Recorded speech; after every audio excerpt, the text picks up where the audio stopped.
With Nick Mitchell, I'm John Mondelli, and now we send it over to the voice of District 29, John Vogeden. Last year, the number 2 seed, Derek Brown. His opponent, a junior from Paulsboro, with a record of 30 wins and no losses this year, 73-20 in his career, first in District 29 at this weight last year, second in District 29 as a freshman, the number 1 seed, David Smith. At 112 pounds, a sophomore from Gloucester with a 24-5 record this year, 38-16 in his career, the number 2 seed, Josh Means. His opponent, a freshman from Paulsboro who has a record of 17-3 this year, the number 1 seed, Brian Tracy. At 119 pounds, a senior from Deptford who is 21-5 this year, 44-32 in his career, the number 3 seed, Sean Gambale. His opponent, a sophomore from Clearview, with a record of 19-2 this year, 37-11 in his career, 4th in this tournament at 112 pounds last year, the number 1 seed, Chris Cartella.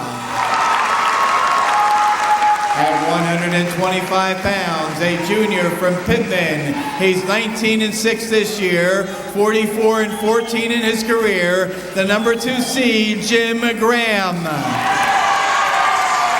His opponent, a senior from Deptford, 24-2 this year, 86-21 in his career. First in District 29 as a sophomore at 103. First in District 29 as a junior at 112 pounds. The number 1 seed, Vince Lipsy. At 130 pounds, a senior from Pittman who is 25-1 this year, 99-18 in his career, second in District 29 as a sophomore and first last year, second in Region 8 in 2001 and first last year, and 6th in the state as a sophomore and 4th in the state last year, the number 1 seed, Jared Mercado. His opponent is a senior from West Deptford. He has a record of 26-2 this year, 102-15 in his career, making his 4th finals appearance with first places as a freshman and sophomore and second at this weight at 130 pounds to Mercado last year, third in Region 8 in 2000 and second last year, and the first wrestler ever to achieve 100 wins in West Deptford history, the number 2 seed, Kyle Mancuso. At 135 pounds, a senior from Pittman with a record of 26-1 this year, 91-21 in his career, second in District 29 at 125 pounds last year and in 2001, third in District 29 as a freshman, the number 1 seed, Chris Thomas.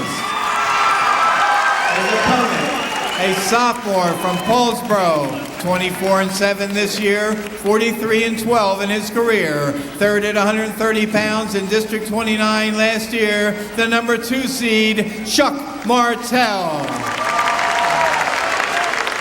At 140 pounds, a junior from Pittman with a 14-8 record this year, 43-28 in his career, 4th in District 29 at 145 pounds last year, the number 4 seed, Christian Dixon. His opponent, a sophomore from Paulsboro with a record of 20 wins and 11 losses this year, 30 wins and 22 losses in his career, third in District 29 at 140 pounds last year, the number 3 seed, Pat Byrne.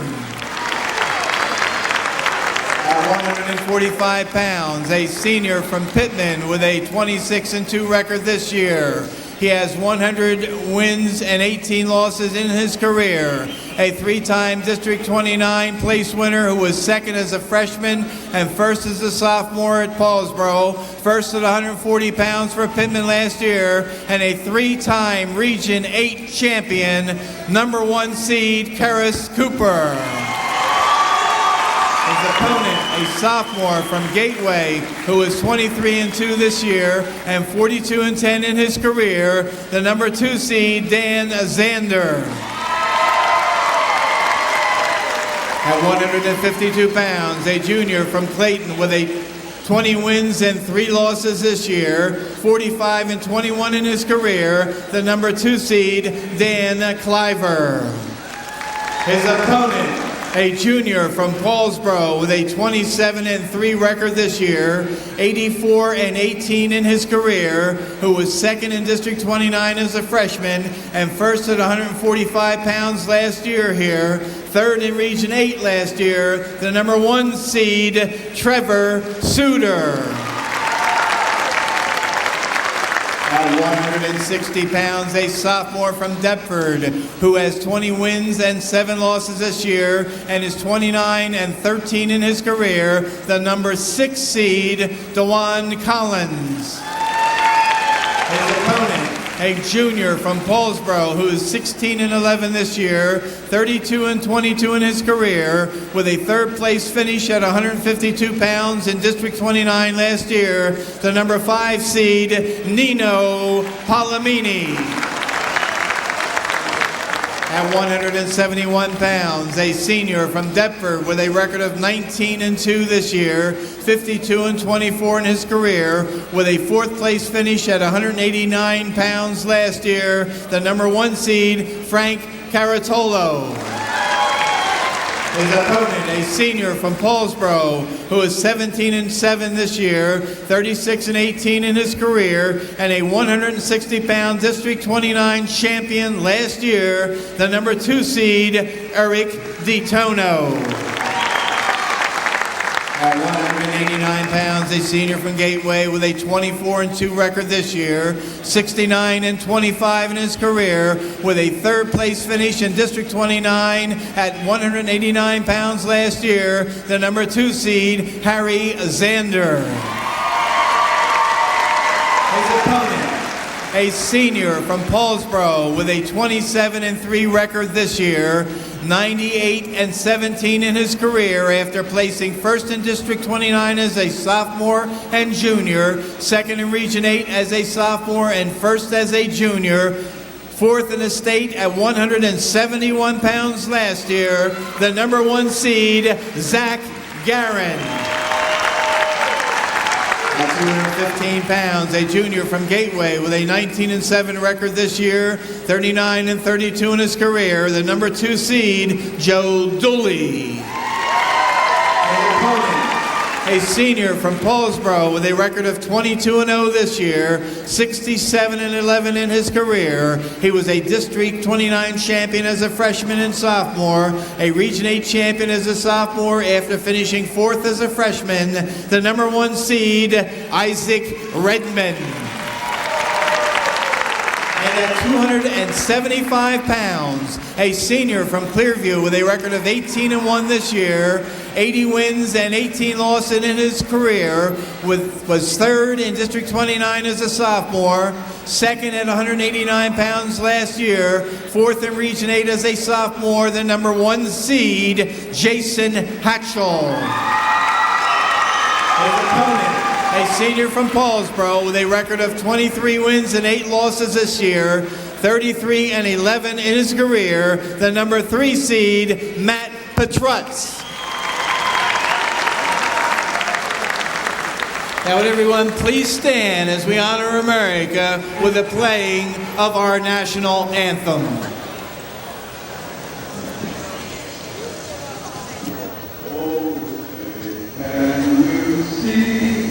By the dawn's early light, once so proudly we hailed, at the twilight's last gleaming, whose broad stripes and bright stars, through the perilous fight, o'er the ramparts we watched,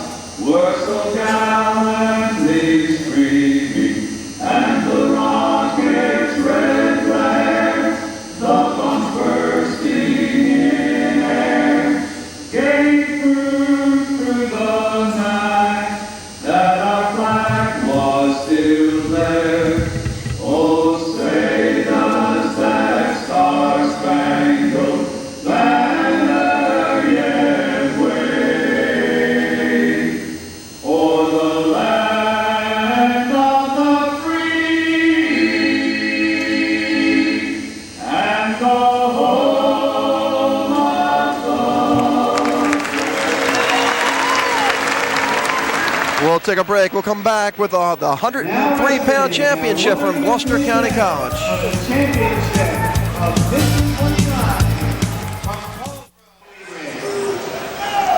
And welcome back to Gloucester County College. John Mondelli along with Nick Mitcho for the District 29 championship. And way back when, 1981, Nick Mitcho was the district champ at 129? 120. I haven't seen 129 since like 1981. Same year, I think. I blew right by. I think I bypassed 100 to 130 a long time ago. Anyway, 103 pounds. Derek Brown of Pittman, Dave Smith of Paulsboro, and Smith already with the 2-0 lead. And now it's 2-1. And Smith right back in. And he's up now 4-1. Looks a lot more comfortable, Nick. In the Group 1, South Jersey Group 1 finals, Smith only beat Brown 2-0, so he already has 4 points in the first 23 seconds. Smith right in on a couple real nice takedown attempts, and he's going to let him up here again. He feels real comfortable on his feet, Smith does. Now 4-2. Smith coming in 30-0 this year. If you remember a couple years ago, Nick, he was a real light 103-pounder. He was 14-16. Didn't make it to the district finals that year. Finished second his freshman year, despite being undersized. But then last year came on, won a district title.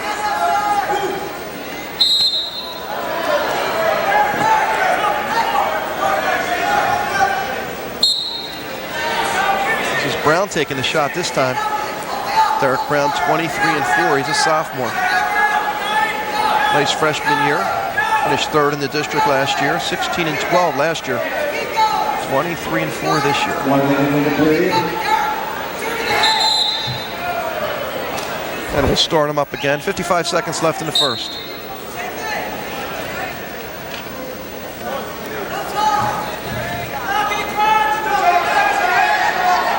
Smith in again on the single.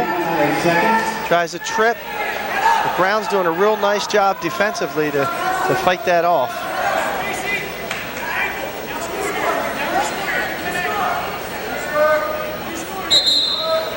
Stalemate. We go back to the center. We mentioned the coaches in the Concies once again.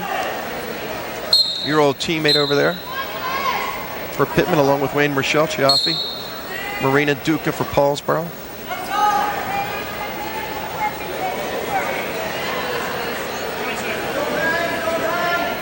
Our officiating crew, Mark Meyerschmidt and Buddy Treen. 15 seconds.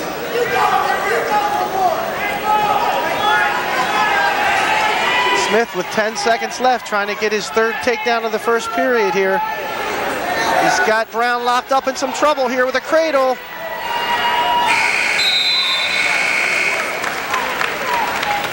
They did give him the 2 points, but they did not give him any back points. No back points. 6-2 lead. Smith's choice. He likes the up position. There we see Chiaffi and Wayne Rochelle Jr.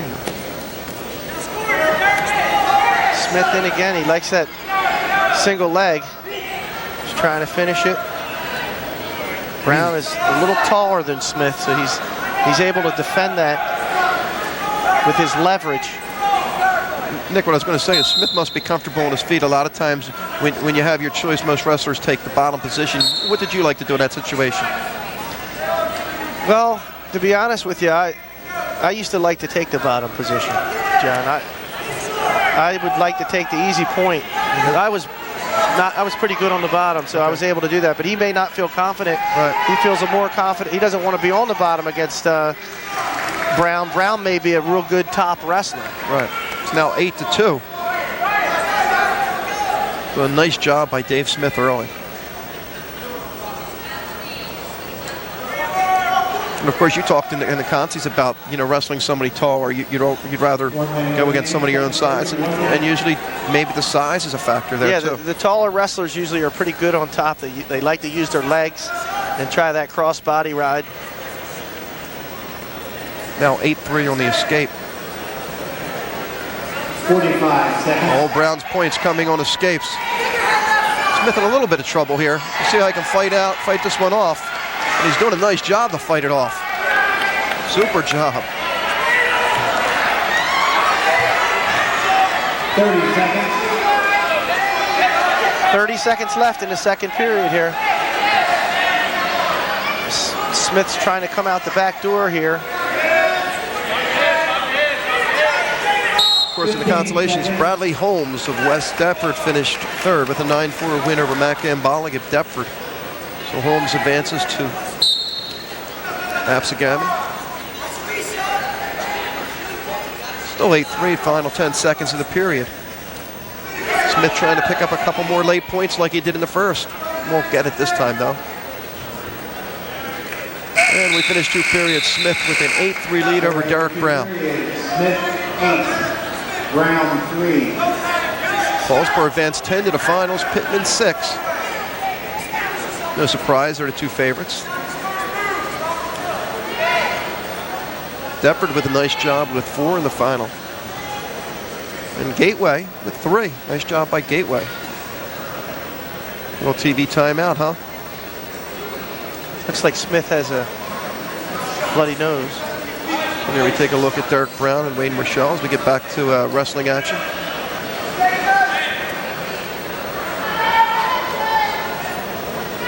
Brown gets his... I think Brown had his choice and took the top here. Takes top. He may feel comfortable on the top with the legs, and there he goes with a trying for a spladle.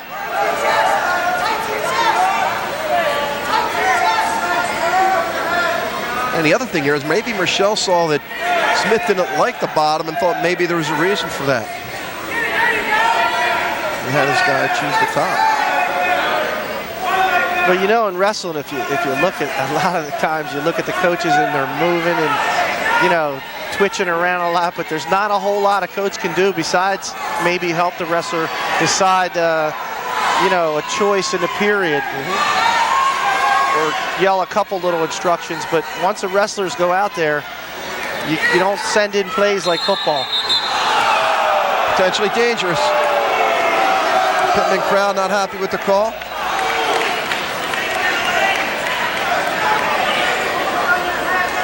And I'm sure when the crowd's real loud, you probably don't even hear the coach talking to you half the time.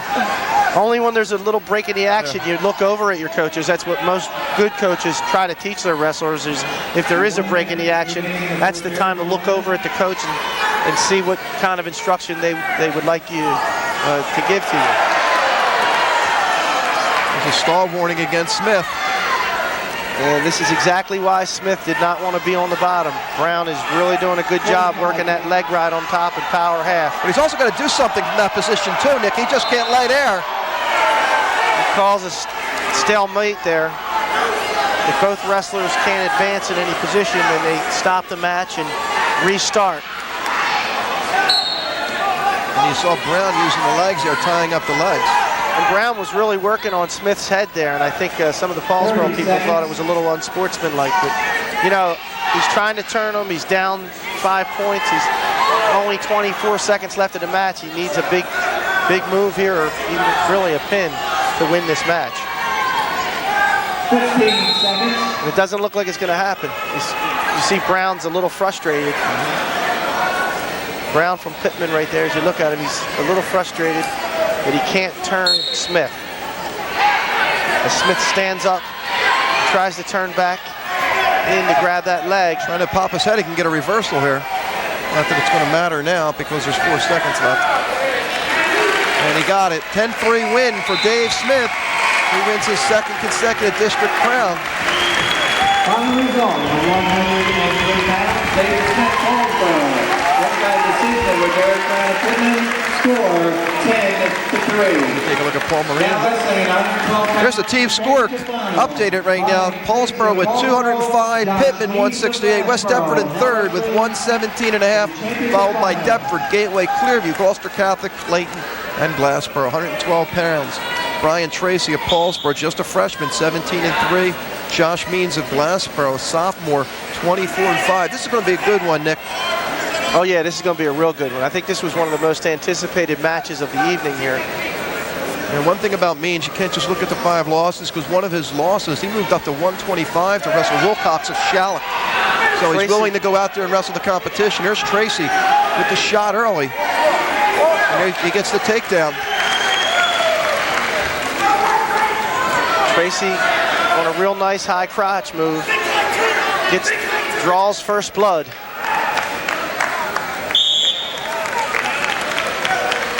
Means wrestled 112 last year. He's 14-11, back at that weight class this year. 38-16 in his career.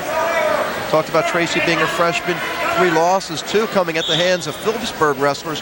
One while he was at Camden Catholic wrestling at 119. He lost to Stillo, 6'3", and then he lost a tough one to Robert O in that dual meet, and he lost to a wrestler from Jackson. 2 young wrestlers here that you're going to see a lot of over the next few years. Being in the district finals as a freshman and sophomore is something a lot of kids don't get to see. Tracy advanced by fall in his semifinal match. Meanwhile, Means picked up a 6-0 win over Matt Thomas of Pittman, and then Thomas advanced with a 10-2 win in the consolations to finish 3rd. Yeah, Means really looked super in the semifinals there. He's tough on top. He likes the top position, and I think the Paulsboro coaching staff knows that. But it looks like Tracy's not too bad himself on the top, working the legs. As you see him with a cross body ride, trying to come across the face and tilt Tracy to his back, tilt Means to his back to get some back points. So 2 real good leg wrestlers here. Really fighting it out as Tracy's on the top in the red there from Paulsboro. Still up 2-0 with 17 seconds left in the match. 15 seconds.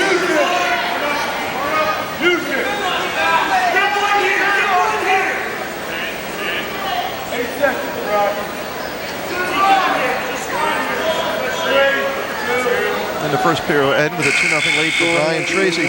Glassboro is coached by Steve Casaboon. For years in the 80s, Glassboro's program used to be unbelievable, Nick. I mean, and there you take a look at the head coach there. I mean, you were there, the Barretts. I mean, Benedetto, Brian Yates, Sayas. And then Gordy Lockbaum came along. They just, why not play an extra sport and wrestle? What, finish 3rd or 4th in the state? I think wrestling was Gordy's 3rd best sport, and he took a 4th in his state his senior year. Of course, Sam Laspada came on to win a state title, and then Mark Somm, I believe, finished 3rd in the state. He had a great career at Glassboro. There's the neutral.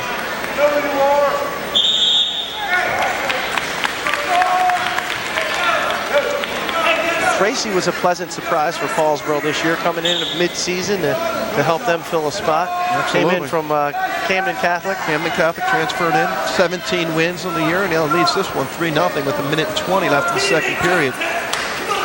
These 2 have wrestled a few times in the midget program, talking to Josh's dad in the semifinals. Had a chance to go up there and talk to some of the Glassboro people.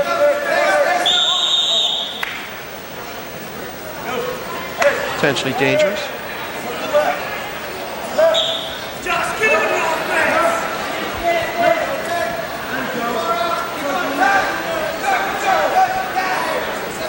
One minute remaining in the second period, 1 minute. All first, second, and third place. Well, I did not win my 50-50. Once again, Mrs. Vogening showing me the losing tickets. I think there's a little box she goes in there to give them me. 45 seconds. Mrs. Voge and the Paulsboro crew of ladies and Mrs. Koshu and Mrs. Burchick, they've been over here for a long time. Paulsboro doing a great job running this tournament, as they always do. Tracy again into the shot. Now 6-0.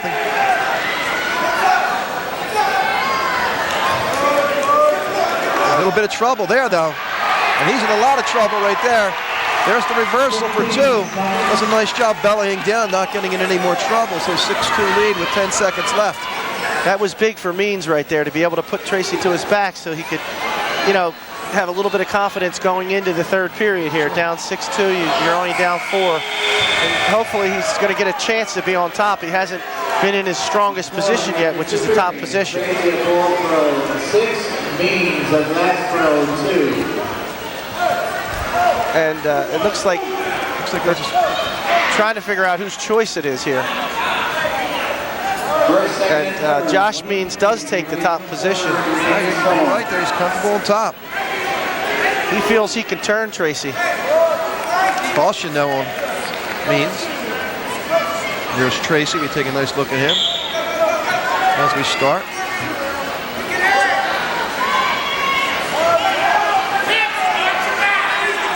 He's really, Josh is right away puts the legs in and goes for the power half.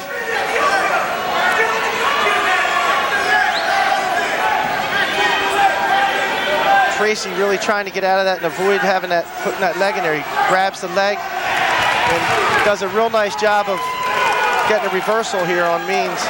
Goes up 8-2. Nice job by Tracy to pick those 2 points back. Got to watch out. Means in a little bit of trouble. We're going to have back points. He got a 2 count. So he's going to get at least 2. That'll be 10-2 lead now for Brian Tracy. I think a lot of people thought this match was going to be a little closer than it is, but you know, you have to give credit to both wrestlers. It takes a lot to go out here with young wrestlers in front of a big crowd. And, you know, Means and Tracy both are doing a great job out here. And there we see Paul Marine in the background talking to Tracy. You saw there Means almost caught Tracy in the second period, but Tracy was able to avoid it and come back. And Means is trying to inside switch.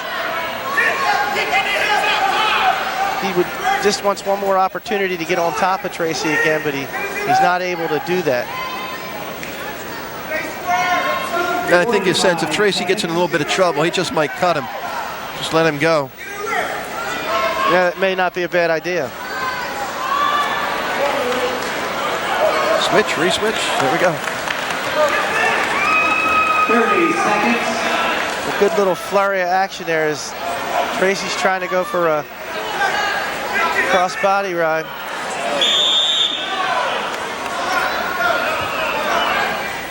Let's take a look at this reversal, Nick.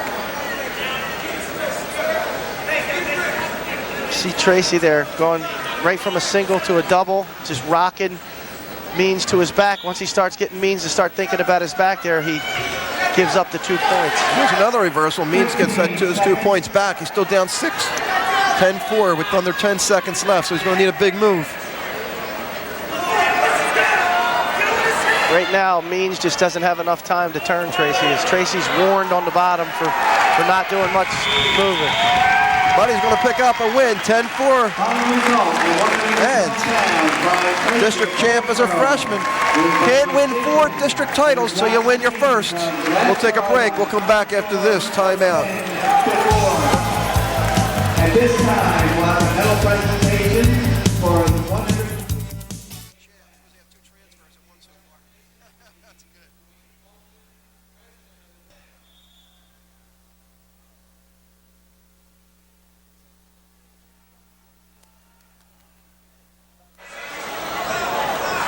Back at Gloucester County College, Paulsboro's picked up titles at 103 and 112 pounds. And we're at 119 right now. Chris Cartella of Clearview was 19-2 in the season, going up against Shan Gambale of Deptford, who's 21-5. We take a look at Joe Hollywood, a 3-time state finalist and a 3-time state place winner and final state champion for Deptford High School. And we have a little clock problem, Nick. Gonna go over there and fix it. I think I'd rather stay here right now. Oh, there we go. We got it set at 2 minutes. I'm not too good with technology stuff. I know you're pretty good with buttons and stuff. Over at the vocational school there, you're... Buttons, I mean, I sew them on my jacket if they fall off. That's buttons and it. switches, I'm not too good at. Anyway, the official for this match, Tom Reynolds. His assistant is Jim White. I'm more like Tim the Tool Man. Are you? Yeah. Yeah, I usually end up messing something up if I try to fix it. And Cartel looking a lot more aggressive than he did in his opening match. He had a scare in his opener.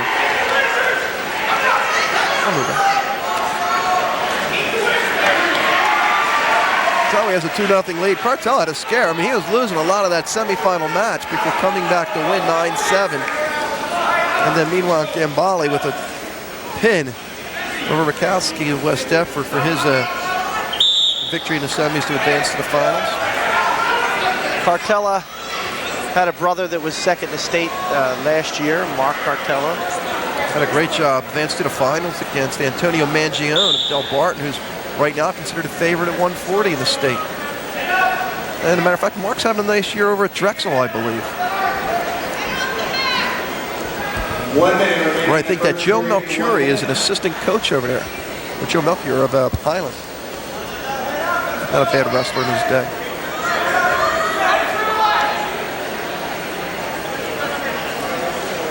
Sean Gambale is a senior, 44 and 32 in his career.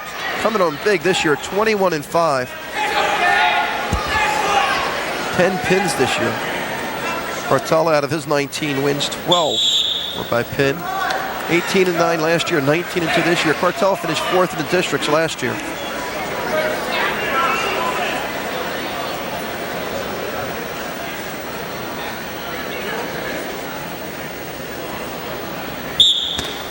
Cartella trying to stop the first move there. You see he tried to grab the ankle. Stop Gambale's first move. Cartella, one of 2 Clearview wrestlers we're going to see tonight. Jason Hatchell at heavyweight.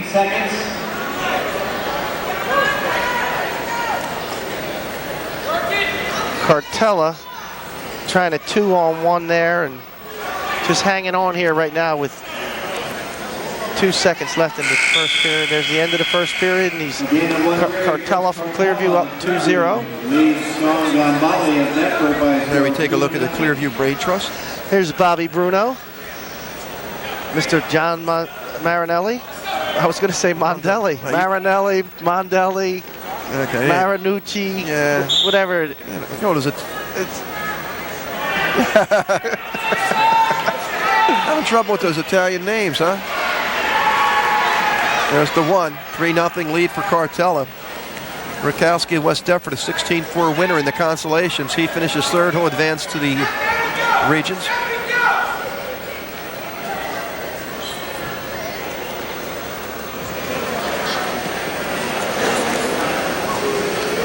Sean, you got to get inside. 1 minute, 30 seconds left in the second.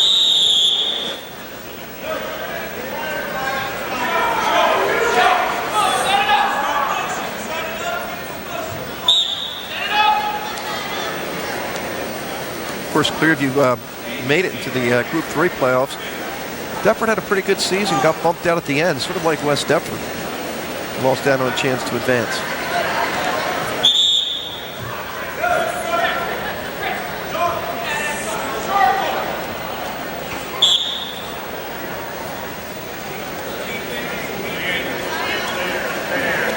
Cartella tries for a double leg takedown. 1 minute remaining in the second. Gets it. 1 minute. Nice job working. 5-0 lead for him. Doing a nice job out there.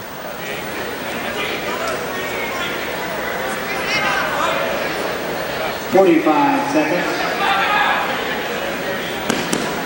A warning against Gambale.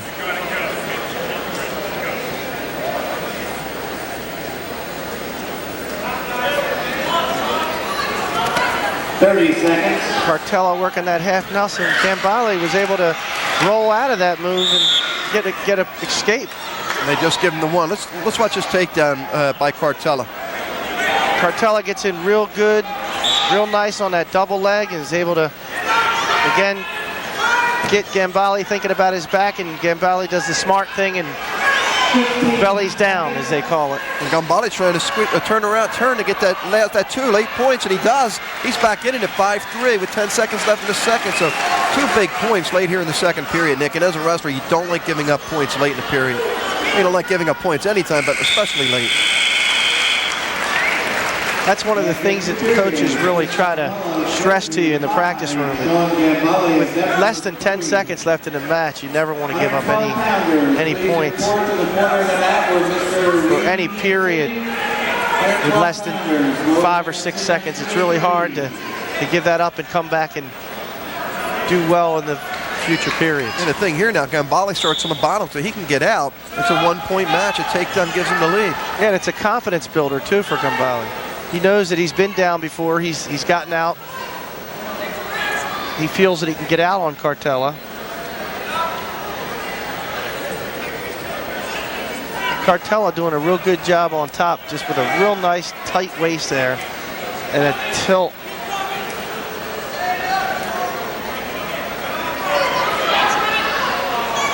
Gambali's got to work on the bottom. He has been warned for stalling.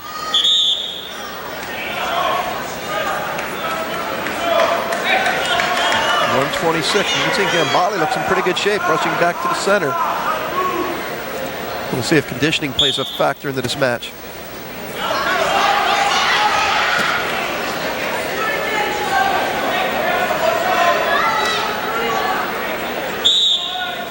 Right in front. That's why that cameraman stands there. It's that great shot. Well, you know, John, I was telling one of the teachers that I work with that I was going to be on Comcast doing this with you, and you know, he was an older fella, and he told me, he says, hey Nick, he says, will you do me a favor? He says, will you try to explain it a little bit to us people that don't really know too much about wrestling, because we just take it for granted that everybody knows what a takedown is and a near fall and all that. So I'm trying to give some advice, or some instructions. There you go. Feel free. I thought you were going to say one of the nice-looking teachers, females over there, say, can you get me John Mondelli's phone number? I thought that's where you're going with that. Then I'd be in big trouble. Well, both wrestlers have now been hit with stalling. 5-3, 37 seconds left. Cartella with the lead. And there's a reversal. We're tied. Wow, what a comeback by Gambali. And he's trying to put Cartella on his back. Cartella in on a single. Gambali still hasn't given up control yet. He's really hanging on, and the crowd's yelling for two.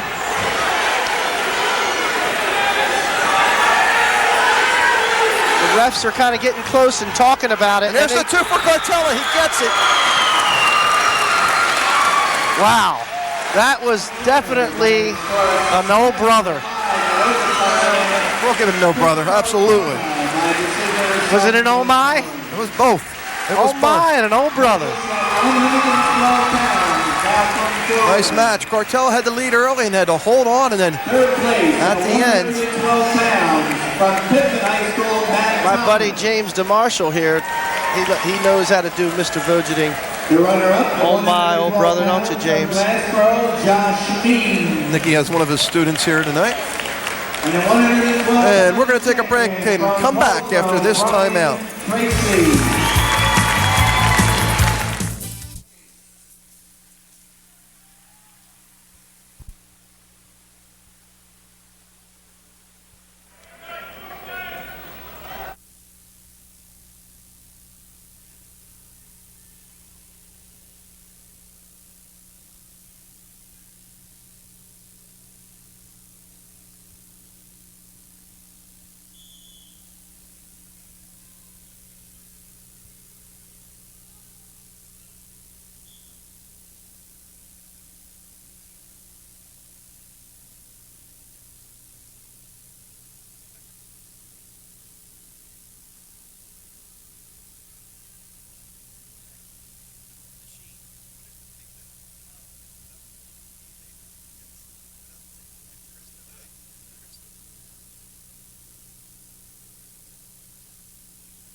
Gloucester County College, 125 pounds. Vince Lipsy from Deptford and Jimmy Graham of Pittman. We're about 50 seconds into this match. We're scoreless.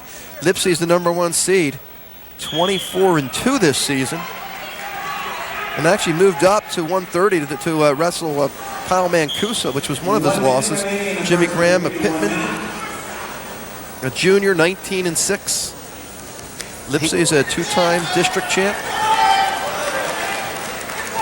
Another Deptford wrestler, real good on his feet, as you see.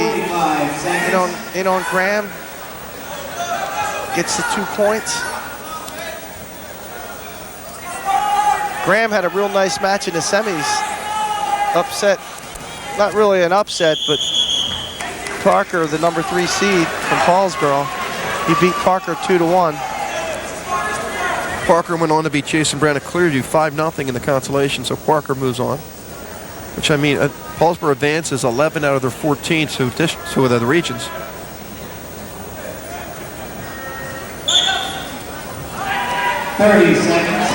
Lipsy brings Graham right to his back, but Graham rolls off. Very strong. Both wrestlers have a lot of upper body strength here. This is where we were talking about the different styles, and some wrestlers are, you know, tall, and some wrestlers are short and stocky. But right here you have a couple, you know, average to short and stocky wrestlers, both about the same builds, and that always provides a good match. There's the quickness of Lipsy. 4-1, and he got it at the buzzer. Like that, late takedown. His coach, Joe Hollywood, and his assistant, Mark Scambia, who was a former district champ.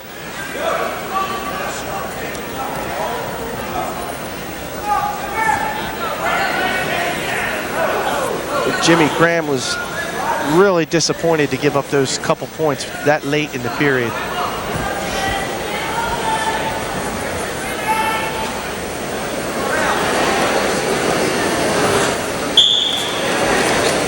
Graham on the bottom. Pittman stands up. Trying to get an escape here for 1 point, or maybe a reversal for 2. Try to get back in this match.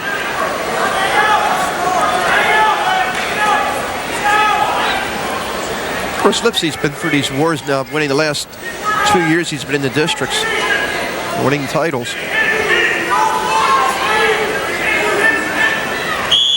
Well, you know, John, experience in anything really is the best teacher.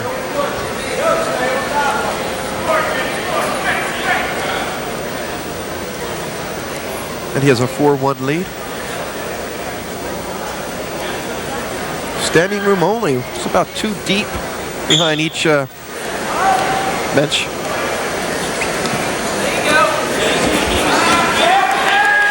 I don't know if these two met before.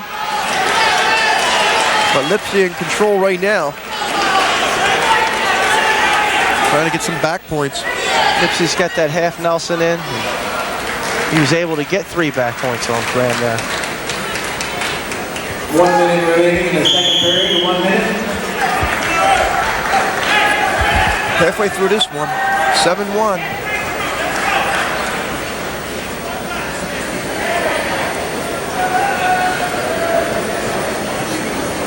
You don't seem like you're a fan, by the way, of the 14 weight classes. No, actually, for the smaller schools, I'd really prefer I'd like it to go back to 12. I'm sure Paul Marina and Wayne Rochelle and those guys would love it to go back to 12. There's a lot of big schools that would like it to go back to 12. I mean, even the bigger schools are having trouble. Well, like you said, years ago, everybody had a JV team, and now, you know, there's only a few schools with full JV teams, and it's just hard. I don't know what it is, but it's a tough sport. And the kids are maybe just not coming out as much. I don't know. 45 seconds. And now it's a time where if kids aren't on varsity, they don't want to wrestle JV.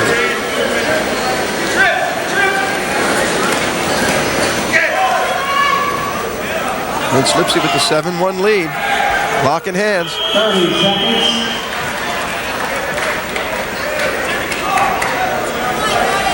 Now 7-2. Bill Chiaffi and Wayne Rochelle looking on. Big Billy Chaffee, concrete worker. And Rochelle, a 4-time district champ. I have to be nice to Billy Chaffee. His sister is my boss. Miss Diane Longo, his sister, is my boss, so I have to be really nice to Billy. 15 seconds. We're at Center City School?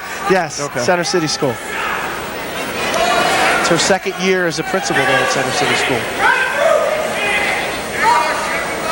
And she is a great principal. There you go. Well, you have a job for another year. You tenured? Yeah, you're tenured. 7-3, 2 seconds left. Steve Crispin over there in Mansfield Township. We might as well put a plug in for all of them while I can. Steve, the superintendent over there, doing a great job. We head to the third. We're going to start neutral. And for 2 periods, Vince Lipsy Zephyr leads Pittman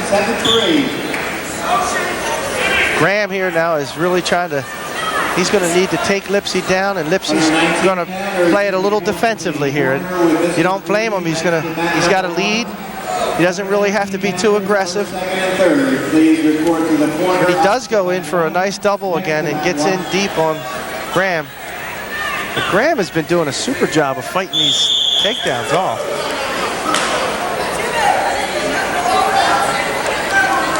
Graham, a junior, 4-3 as a freshman. Not much mat time his freshman year. 21 wins last year. He has 19 this year so far. There's Lipsy with 86 wins. He's a senior.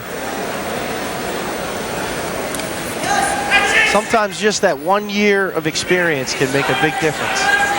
You know, you got to give credit to both of these wrestlers. You know, Graham's been, he doesn't have a bad workout partner there with Mercado either. Final minute, Graham's got to make his move here.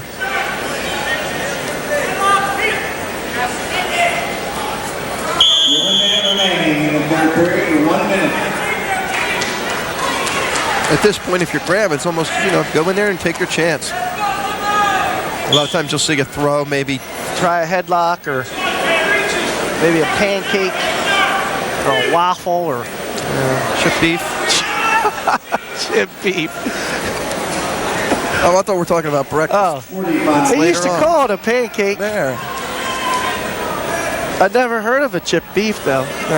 I thought you were naming waffle. I thought you were naming breakfast foods. They do come up with some new moves every so often that I don't remember the names of them. The spladle and what are some of those? They were some of those St. James moves. 25 seconds left, 7-3 lead. So Lipsy's still in control. Spladle, the cradle. This is hard to take Lipsy down. 15 seconds.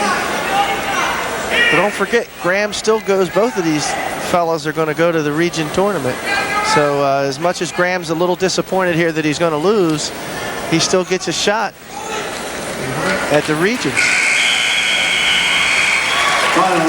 So Vince Lipsy wins his 3rd district title. Final scores 7-3. We'll take a break, come right back. 7-3. Presenting now the medalist for 119 pounds. The medalist for 119 pounds. 3rd place from West Deptford High School,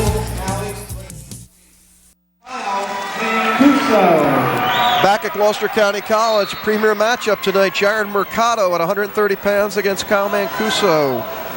Mancuso from West Deptford, Mercado from Pittman. And Nikki, you talk about, you know, that 1 year of experience making a big difference. His freshman year, Mercado was 8-8, and look at him since. 99 career wins. If he wins tonight, he wins his 100th match. Mancuso has 102 wins, the winningest wrestler in West Deptford history.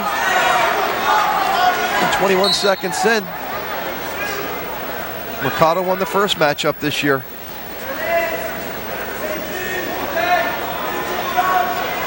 His other loss, as I would say, buckle up. This is going to be a good one, John. Absolutely.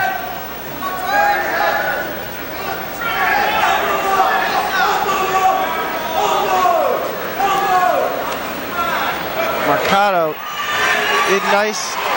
He's able to get a little bit of a barrel roll there on Mancuso and scores the first points, which you said is very important, especially if it's a close match and goes into overtime, because the second period of that overtime, Mercado would get choice. There's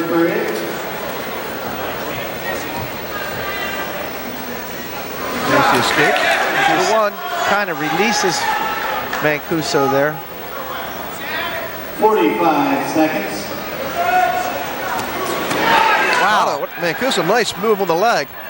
Wow, that was lightning fast in on that leg. Mercado is doing a great job of trying to tie Mancuso up here and create a stalemate position, and he does exactly that. And we talked about it, Mancuso all week working out with the Kingsway team, as Narcissi had his team over at Kingsway working out. Mancuso, boy, he really showed some speed there. As quick as a cat. Had a great season playing football. 15 seconds. They used to call that in Spanish, El Gato Negro, the black cat. There you have it. I knew that. Again, in on that ankle.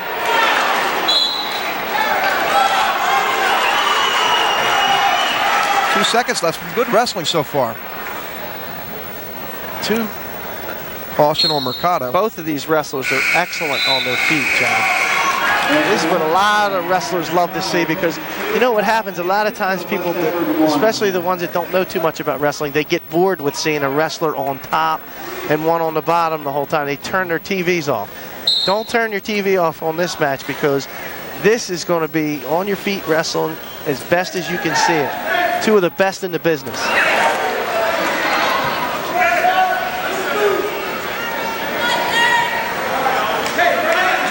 Last year, Mercado beat Mancuso 8-1 in the finals. Kyle Mancuso first as freshman, first as a sophomore, second as a junior last year. Again on your feet, and Mercado tries that barrel roll again. It looks like he's going to get two here. He doesn't have it yet. The refs are kind of discussing it, and they give it to him. Mercado goes up 5-1.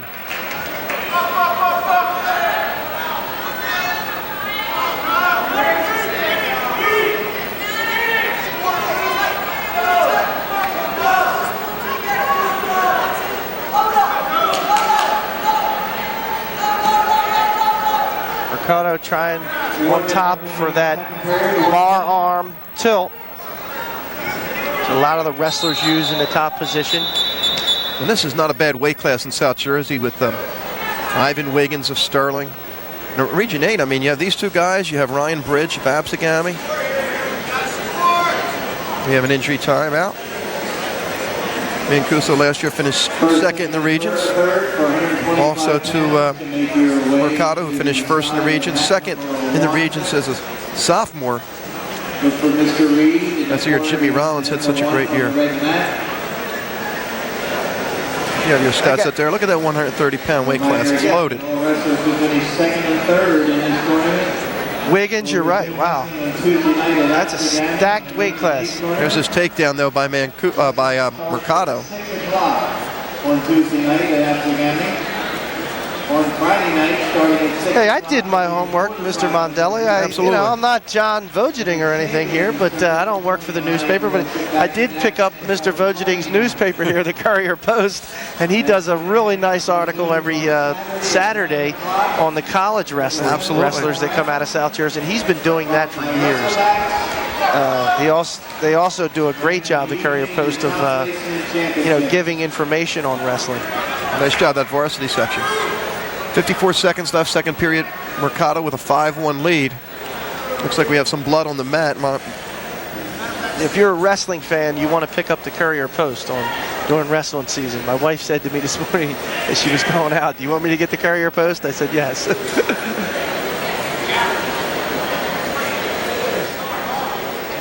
And we're lucky, by the way, down here. I mean, all three newspapers do a great job. Tom McGurk with the Inquirer does a great job. Bill Evans does a really good job over at the Gloucester County Times.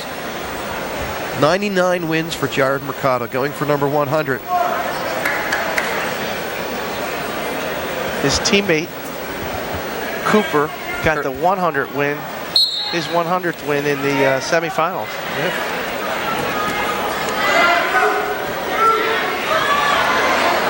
.45 seconds. There's the escape. It's 5-2.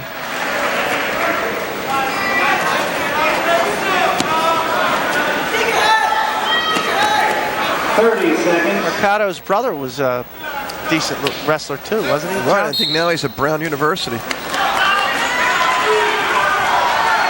And to be at Brown University, he must be pretty smart, so. 20 seconds left, down by 3. Mancuso would like to pick up a takedown late going into the third period.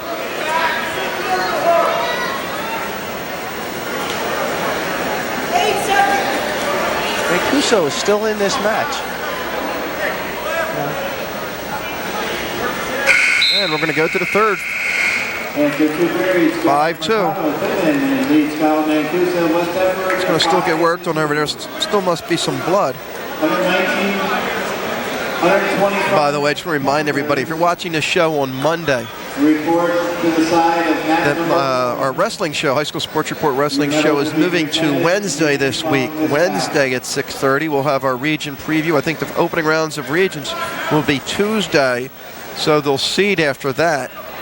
And we'll talk about that, talk about the districts. We'll have Village give some predictions. There's my buddy right there, James DeMarshall. He's the Paulsboro wrestling fan. He actually, Clearview, Paulsboro, he's a big wrestling fan. Look at that, he's got his Paulsboro shirt on. That kid Yeah, he's got wrestles to show him, James. Yeah. And that's pretty good for a kid that wrestles in the management program, huh, Nick? Hey, Oh, yeah, he does. He does a John Vogue thing. He did a Vogue for me today, and I was just blown away. Knowing since I've been under the weather for the last 9 days, if I should fall ill, he's been practicing He's his gonna announcing all Right. week. he'll come right on in here and help me out. Hey, he could probably do a little better than I can. He knows all the names. He remembers them. He's like an encyclopedia. He's like, you know, Anashesky all over again. 5'2", 136 left. Yeah, he told me his two favorite wrestlers, Guerin and Becker. Not two bad wrestlers.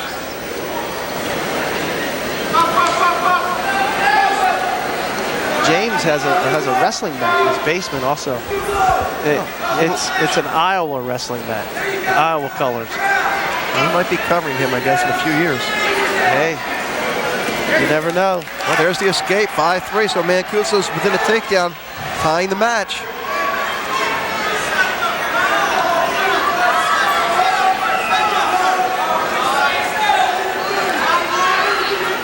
And the way things look, these two could meet again in the region semifinals. And I'm assuming Ryan Bridge will be the #1 seed. Tell you, John, this is the exciting part of the year, man, isn't it? If you're a wrestling fan, 45 seconds. I get pumped up for this kind of stuff, especially the district finals and the regions. There's just so much great wrestling, and you know how hard these kids work to get here. A lot of hours behind the scenes, sweating. Although, they're not allowed to use the artificial means of sweating anymore. They can't use the saunas or rubber suits like you used to when you were at St. James. Oh, yeah, I never had to worry about the weight problem though. I think I was 100 pounds when I graduated. Well, 15 seconds. Mancuso's got to go in and take a shot here. Mancuso's still in it if he can somehow get a takedown, but Marcado's backing up a little bit and playing it smart. 4 seconds. And Mancuso almost had a late takedown there, but Marcado wins the district championship. and his 100th career win for Jared Mercado, a 5-3 win in the District 29 final. West Edward, final score 5-3. Third place finisher Corey Wilson of Gateway. The century mark, he has 100 wins and ties the school record held by his brother Vincent and Karis Cooper set earlier in this competition. Ties Karis Cooper there with 100 wins. Of course, Karis Cooper picked up half of those wins at Paulsboro, but still, nice job by Mercado. We talked about it, 8-8 his freshman year, and there's a kid that's come a long way. Some battle scars there on his face. And, you're a wrestler, you get bumped up and banged up a lot. You can see Mercado there. He's a tough cookie. Absolutely. Outstanding wrestler. Mancuso, don't forget his name either. He's going to be, at the regions and moving on also. Remember a couple of years ago, he had those battles with Smith from Paulsboro a few times, and then he would have to wrestle Rollins, who had just had a fantastic year that year, Jimmy Rollins from West Deptford, who ended up finishing third in the state. 135 pounds, Chris Thomas, who's having a super year at senior, 26-1. Chuck Martell, the #2 seed from Paulsboro, 24-7, 43-12 in his career. Wow, what a takedown. Beautiful takedown by Thomas, right in on that ankle pick. And again, tries it. Martell really did a great job in the semis, beating the West Deptford wrestler Schilling to get here to the finals. And Thomas is right now trying to turn Martell, but Martell was able to wiggle out of it. Yeah, Thomas had a quick pin in his semifinal match. Martell, a 6-3 winner over Schilling.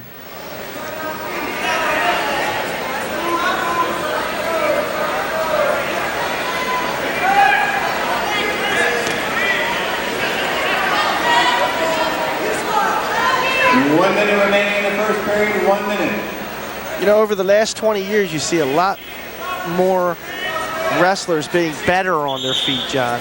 Years ago, I think it led more towards the mat wrestling. Now, I think with being forced and being able to pick positions more, the standing position, the neutral position, that you see more wrestlers just concentrating a lot more on takedown position. I also see it a lot of times, even the lighter wrestlers, they like that upper body a lot more than they used to. You used to see the little guys take the shots. I mean, you still see it, but you also see these guys trying to go upper body with one another. Watch this takedown by Thomas early on in the match. That was just perfectly executed. I think he's done that a few times in practice.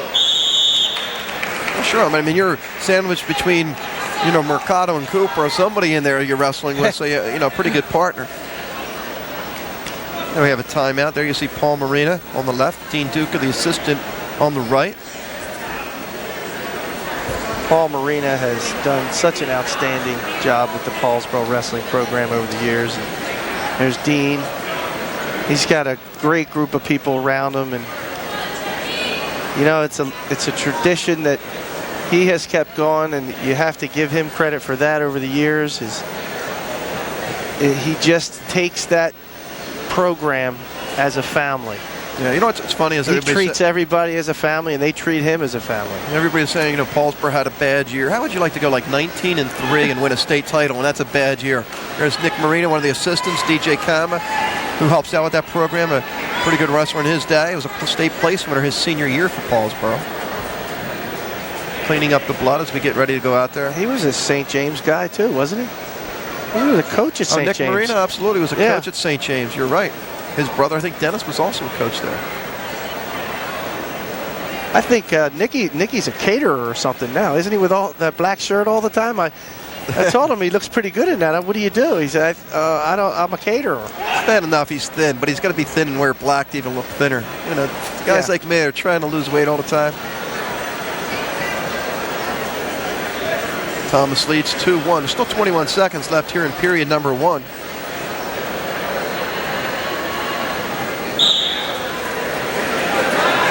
Paul Marina gets that great support from his family members like Nick Marina and Carmel Marina. His mother makes the spaghetti dinners for the team. I know some of these inside things because I used to coach at Paulsboro. Mary, what a beautiful lady. Spaghetti sauce, whatever you want. You're part of the family. 2-1 margin over Chuck Martell of Paulsboro. So Martell tried that late takedown, didn't get it. So we start period number 2. Thomas will start on the bottom. He has the 2-1 lead on that early takedown. Getting out in front early.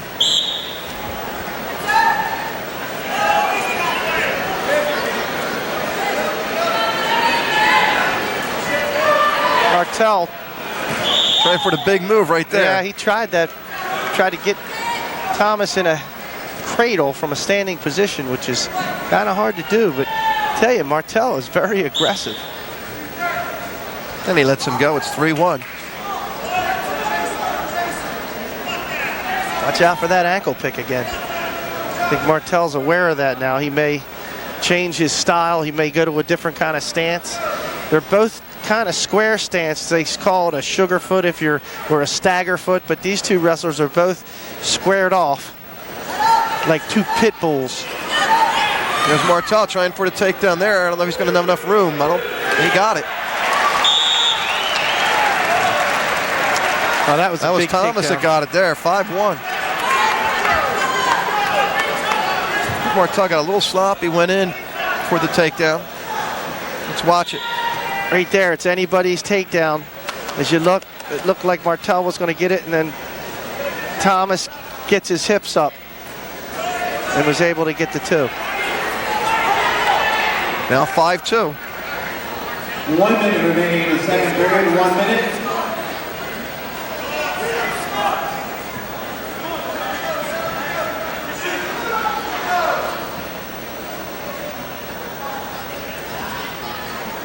Thomas had a nice year. That was a nice 1-2-3 punch with Thomas in there, Mercado in there, and you know, Cooper going back and forth, but staying at 145. There's a stall warning against Thomas.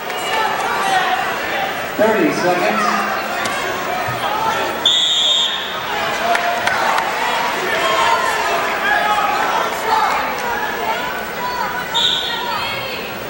Now this is where if you're Martell, you got to be aggressive. He got hit for stalling. You be aggressive. You're down 3. You're going to need points anyway. Take the chances now. 15 seconds.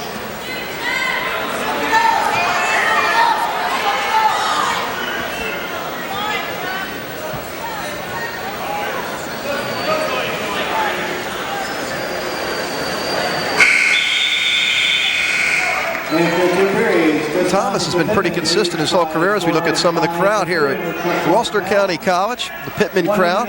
You know, Thomas has been wrestling since he's been 5 years old. And, you know, a lot of these wrestlers that get to this level have really been wrestling since they've been young boys, and it's a lot of hard work. But he has been consistent, Thomas. Martell trying for the big move here. He lost out on it, but he gets the takedown, and it's now 5-4. Wow. I tell you, Martell is not afraid to try something big. Plus he got the one escape too, so it's 5-5. I was wondering where the other point went to. We've got ourselves a match here.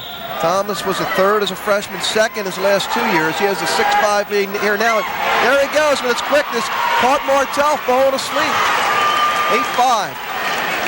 8-6. He's got such long arms, Thomas does. Looks like we have another blood timeout. That's one of the things that makes that ankle pick so easy to do. When you have those long arms. You can see blood on the back of Martell. Let's take a look. Watch his arm, John, right here. Watch this. Bam, right behind the ankle, and just pushes the head down and is able to get that for the second time. And he's really, Martell's a little frustrated with that, but he's going to have to come back here with 1 minute and 30 seconds left and get a couple points. That's why you got 6 minutes is 6 minutes. You got to go out there and be alert the whole 6 minutes.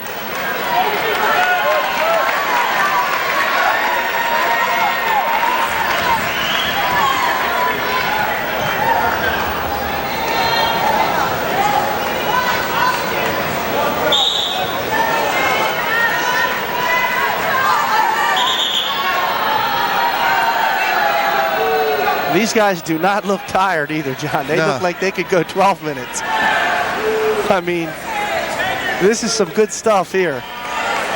Dave Schilling of West Defford was a 12-2 winner over Bill Stockel of Gloucester to finish third. There's Martell in on the leg. And there's not the takedown yet because he got a little sloppy. Still got it though.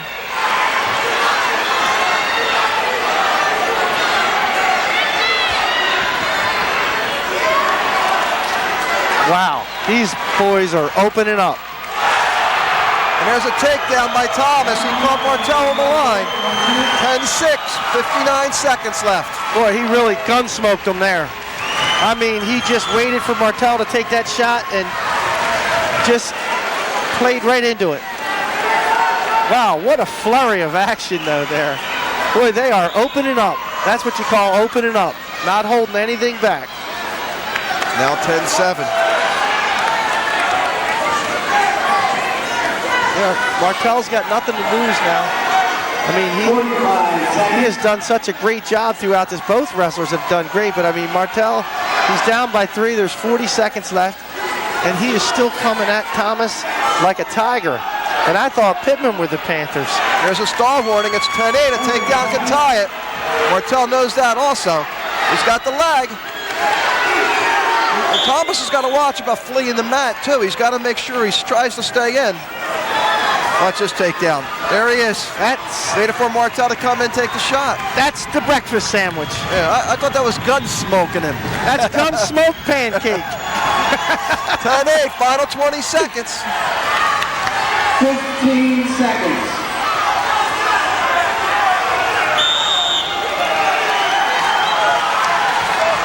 11 seconds. Wow, we got there's some noise in here now.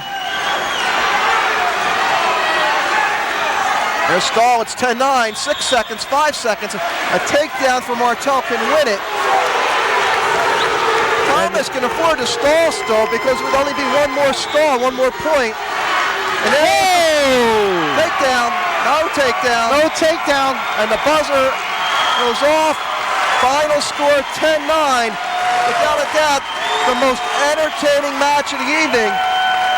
Chris Thomas of Pittman, who came in on the record, with the record as a heavy favorite, holds on 10-9. What a match. Wow, that was a great match. We're going to take a break. We'll come back. We have 140 pounds after this timeout. 130 pounds. In third place from Gateway High School, Corey. Welcome back to Gloucester County College. We have 4 officials in stripes, and we have 1 in a green shirt over here. There's a lot of officials in the crowd today, but right away at 150 pounds. Who was that Christian Dixon, right after Pat Byrne. Nothing, and we're going to have an argument here. We have a blood timeout. Unfortunately, we don't have any mics on the officials. Wayne, Marshall, and Bill Chiaffi are not happy. They're going over to the scorer's table to tell them what's going on. That was a quick flurry, 14 seconds in. Well, I think Wayne Rochelle thought there was definite 2 points there. And the officials are talking about it. But I really think it's kind of late to reverse this now. I mean, they don't have instant replay in wrestling. We have instant replay. Plus, that's why you have the other official there. He's there to help out if the official missed a call. If he saw something, they can confer, they can change the call. I think they want to go to the truck. I think they're going to go to Stan Ritter in the truck. And they're going to switch it. They give him the takedown. Jimmy White's the assistant. Tom Reynolds is the head official. Wow, and Paul Marina is upset. I guess Ritter gave him the okay on that call, and they gave him the 2. And now the Paulsboro crowd and the Pittman crowd are going at it. The coaches are going at it. Marshall and Nicky Marina yelling back at each other. You got to love this. Oh, boy. Oh, brother. James, give us an oh, boy, oh, brother. Here's Paul Marina's cousin, Nicky Marina, the assistant. Wayne Marshall, whose dad is the AD at Pittman, was the longtime JV coach at Paulsboro. And the crowd, look at this, they might be asking Marshall to leave. I think they're asking Billy Chaffee to leave. John Giovanetti is trying to settle things down. They got the cops in there, and boy, this is as much. There's Mr. Chaffee out there. Mr. Chaffee is trying to settle Billy down, I think now. Because Billy's usually a pretty well-mannered, mild-mannered, but I think he's had enough of it, and he just was frustrated. Now Michelle's going over to Paul Marina. They're just shaking hands. And Steve Anashevsky's the tournament director. He's trying to get things under control.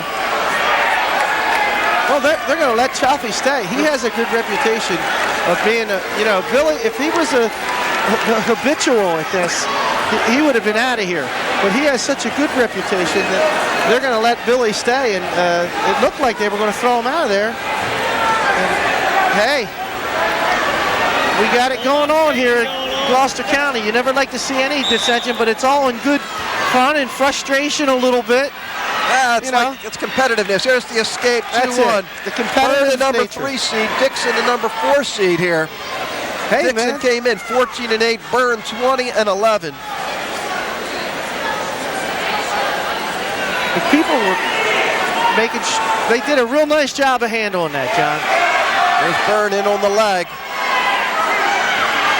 I'm sure a couple guys frustrated. It's a big match here. Byrne finished 3rd last year. Dixon finished 4th.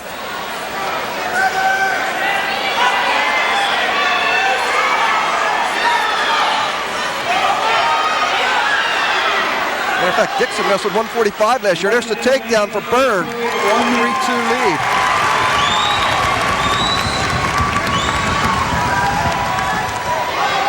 And the Paulsboro Raider fans are really banging the bleachers now. They're They want him to take. They want Byrne to take it to Dixon here.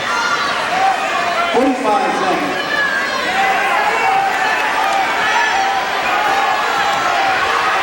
Byrne's a pinner, by the way. Out of his 20 wins, 9 have been by pin. He had that big win in the semifinals when he was down, I think 5-0, came back to win 9-8 at the end.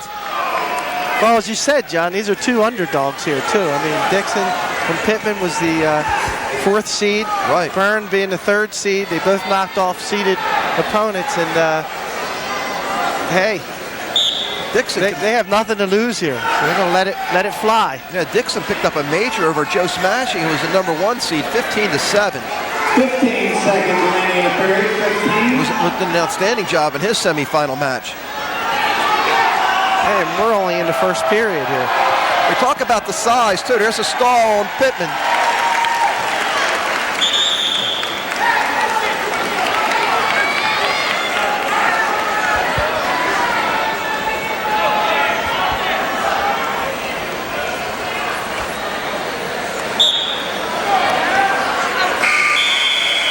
And we head into the second period. And we thought that last match was the most entertaining. Yeah, well, you said Nicky Marina and Wayne Rochelle were going at it.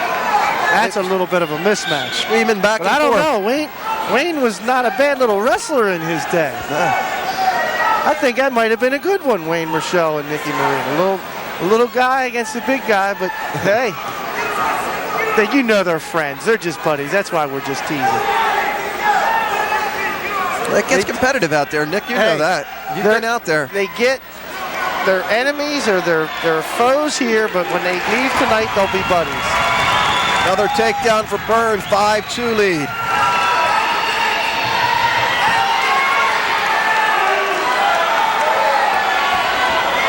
And Byrne working to the side. He's using that ball and chain again and trying the half. That's what you got to do on top. That's why you're not going to get hit for stalling doing that. And we might watch out, though. Dixon's got to watch it. He doesn't get called. Tom Reynolds, the lead official, was looking down there like he was looking at that. Byrne trying to hook up that cradle, but he's not going to get it in there. It's become somewhat of a rivalry now between Pittman and Paulsboro, with Cooper transferring over to Pittman. Sure. Pittman kind of giving them they only lost 39-24 in the Group 1s to Paulsboro. I mean, it's good competition. 43 seconds left. 5-2. So Dixon, after that early takedown, Byrne's come back with 5 straight points. Dixon on the bottom here from Pittman. Oh, boy. He really went down on that one.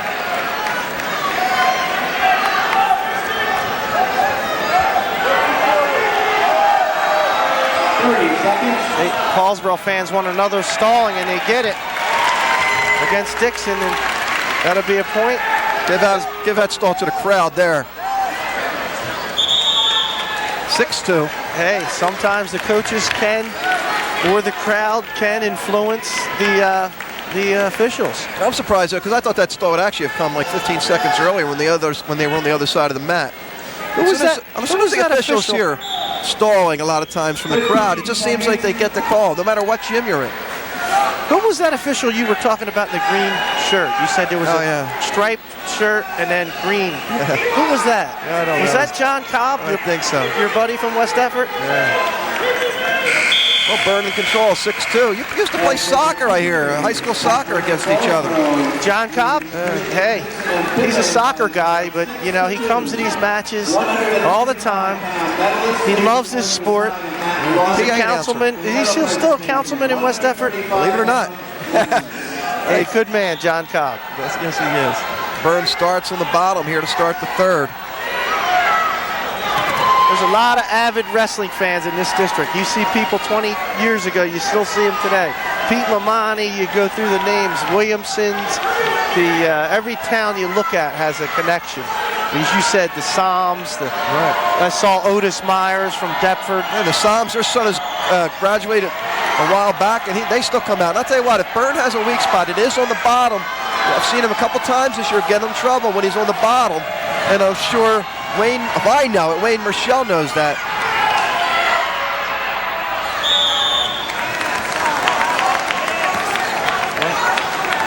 right now, Dixon really doesn't have much to lose. There's 1 minute and 21 seconds left in the third period. He's on top. He's got to come up with something big here. He's got to go into that bag of tricks. There it is, the great equalizer, the cradle. He had it locked up there for a second on Byrne, but Byrne was able to break it loose.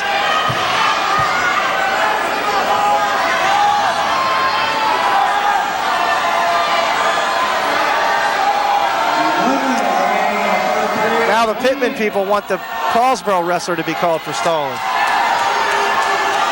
They might get that call. He's got to start working, trying to get up. Because it's tough when you're being put in that situation. And a stalemate.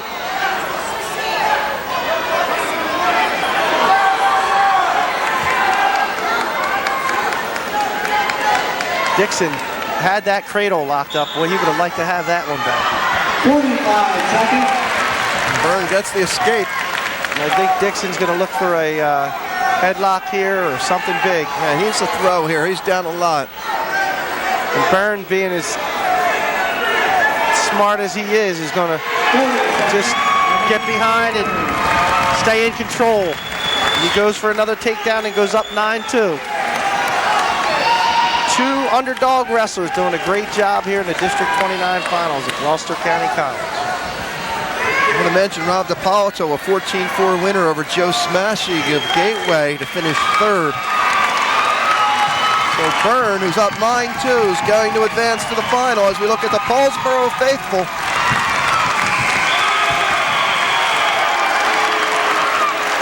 As they cheer on Pat Byrne. Final result of 140 pounds. Pat Byrne Paulsboro wins by decision over Christian Dixon of Pittman 9-3. Presenting now the medalist at What a nice, interesting match as we get ready for 145. third place from West Bedford, Dave As they give out the awards to the other ones, we'll take a look at the crowd and Second place from Matt's side, a Matt side look. Martell. As we get ready for 145 pounds, it's going to be Dan Zander of Gateway. Nice season. He's a sophomore. He's 23-2, 19-8 as a freshman. He goes up against Harris Cooper as we look at the team scoring update at Paulsboro, 213 points. Pittman, 176. West Deptford, 117.5. Deptford, 103, followed by Gateway, Clearview, Gloucester Catholic, Clayton, and Glassboro. Harris Cooper picked up his 100th win in the semifinals. 26-2 this year. And I'll tell you what, Nick, he is going for a 4th straight region title. However, he's only going for his 3rd district title. His freshman year, he lost to Jesse Aquino, I believe, of Deptford in the finals. So he's 2nd, 1st, and 1st in the districts, a 3-time Region 8 champ. And I'll tell you what, he's a takedown machine, quick takedown. I'll tell you what, that's a tough weight class. He's got Jordan Alcova from Absegami, of course, Brandon Becker, returning state champ. There's a lot of good kids in that weight class. A sleeper, Joe Leone from St. Augustine. I think he looked like he was going for the vertical leap title there. He jumps and does that. I think it's kind of a signature thing that he does every time before he comes out there. He jumps up real high in the air. You know, years ago, a guy by the name of Mark Manchio used to do that all the time, jump up real high. Not a bad wrestler, a 3-time state champion, 4-time finalist. Cooper, as you said, he transferred over to Pittman last year from Paulsboro. As again, you see him in on that beautiful single leg.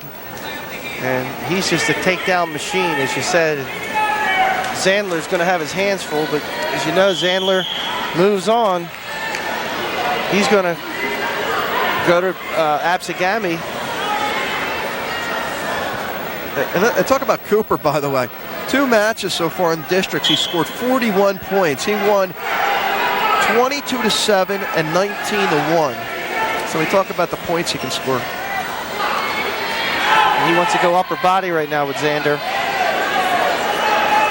He's gone down low. He's tried the low takedowns as again he goes to a single leg. What they call run the pipe. 6-2 lead.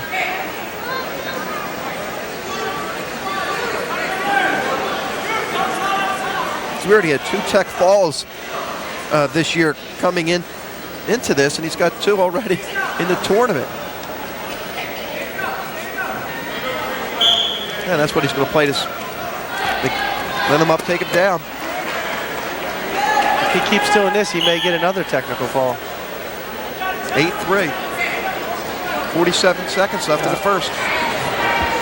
Cooper is residing at the Mercado household, from what I understand. And now that household's going to be a pretty exciting household tonight with the 100 wins from both wrestlers. But don't forget, they have to concentrate now. They can't celebrate too early. They have to go on and move on. They're trying for bigger and better things. The regional tournament, and then if you place in the top 3 in the regions, you go, of course, you go to the state tournament, which is in Atlantic City. And we talked about, Mercado having his, tough matchup. He's probably going to have to face Mancuso again. Ryan Bridge. As you see, Cooper again on a quick takedown there, goes up 12-5. That's in the first period.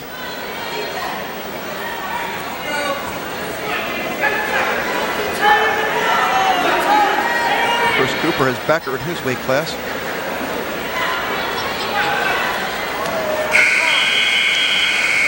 At the end of 1 period, take a look at Cooper here, just the quickness. In on that single leg low, switches over, jumps to the other side, and goes right into the claw rod.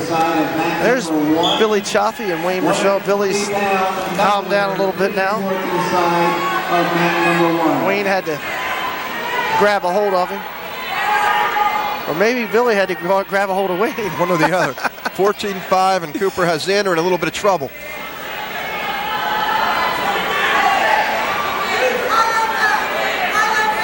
Cooper trying to turn him back into the mat. Perfect move here. Like right now, he's got Xander in a cradle position. He's gone to a claw ride. He's got his shoulders out of that line, though, so he's not going to be able to pick up any back points.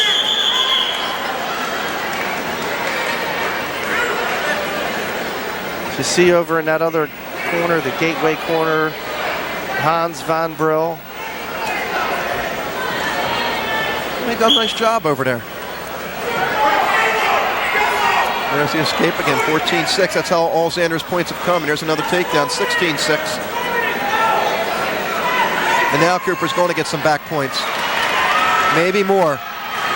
That looks tight to me. That's our first pin of the evening. Paris Cooper with the pin.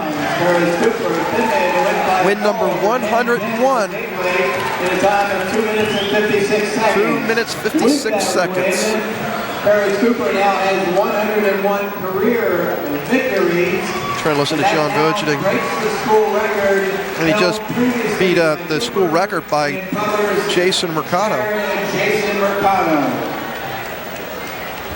Of course, now Jared and Jason both have 100 wins. 140 pounds from West Bedford High School, Rob DiPolito. That's an average of 25 wins a year. Isn't too bad, is it? When you were at St. James, you averaged about 25 wins a year, didn't you, John? I told you, we don't talk about that anymore. I don't like to... Yeah, we don't talk about the wins. We don't like to embarrass the other people. Just talk about not losing. Another good match coming up here. Trevor Suter. Dan Cliver. Trevor Suter, 27-3. Cliver, 20-3. And I'll tell you what, ever since that Abstigami match where Suter had the lead and ended up losing, he has been on a mission. The Suter family has been on a mission over the last 25 years. I mean, they have really done an unbelievable job in wrestling. They all have that same body. They're real strong hips and strong upper body. Cliver, 20-3. Started out as a freshman, 9-10 and 16-8. And now 20-3. This is his junior year. Suter also a junior with 84 career wins and 18 losses. Second in his freshman year, first last year, third last year in regions.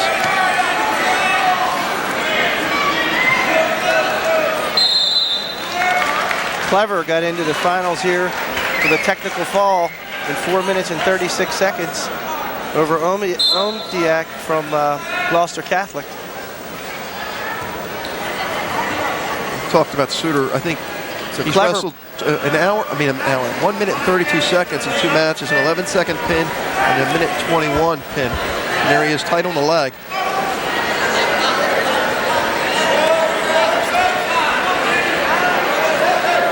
Clever must be pretty decent on his feet too to score 16 points, you know, and no points against in the semis. Yeah, Clayton's had a nice year. We talked about that. Dan Antonelli doing a nice job with them. There's 2 points for Suter. Suter last year wrestled at 145, beat Rob DiPolito 12-3. DiPolito, by the way, advanced at 145 pounds, finishing 3rd.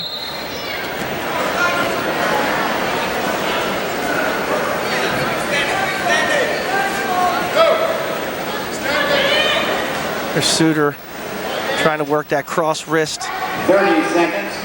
tilt. Maybe trying to go to a cradle. A lot of times a wrestler, if they're on the top and they're trying to work a pinning combination, they'll wait to see what the bottom wrestler does, to see which way he moves, and then they'll go into that move. Like right there, he could go to a cradle. He didn't really get it locked up too good, but he's still going to get some back points out of it. He waited for Clever to stand up. As soon as he stood up, he locked that cradle in. The assistant coach and the head coach of Clayton, not too happy with that. Got Bobby Tunstall over there. Was a little, as assistant, he was a little disappointed that those back points were called so quickly. He didn't think Clever's back was close enough to the mat. Your back has to be on a 45-degree angle. And but I'm not quite sure how far as distance-wise it has to be. I think it's 4 or 5 inches. And it did look like Clever's back was up pretty high on that. Well, they start neutral here. Clever tries to grab the head of Suter's around the neck. Going for a front headlock.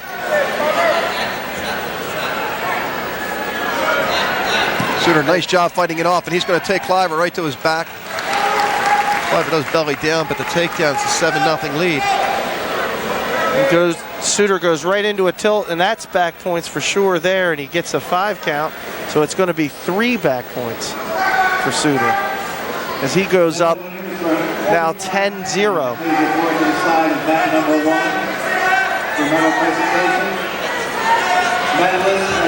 Oh, he has Clever in a lot of trouble right here. And there's our 2nd straight pin. And Suter, I'll tell you what, he might be looking for that MVP. 3 pins so far in this tournament. We'll take a break and come right back. In 2 minutes, 49 seconds.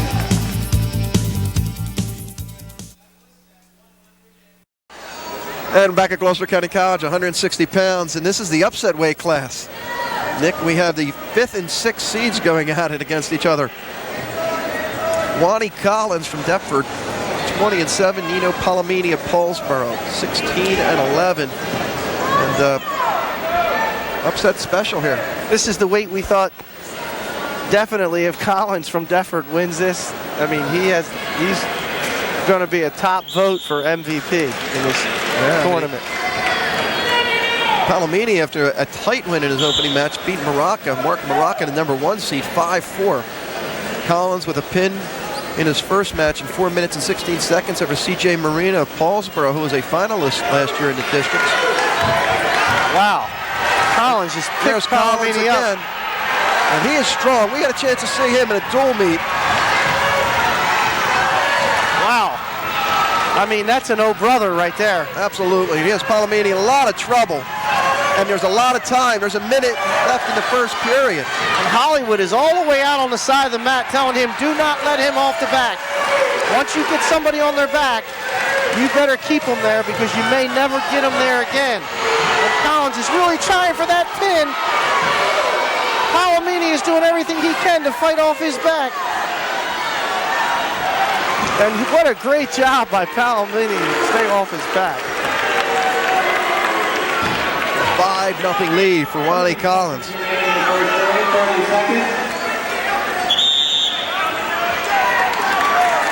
Wow, and he's only a sophomore?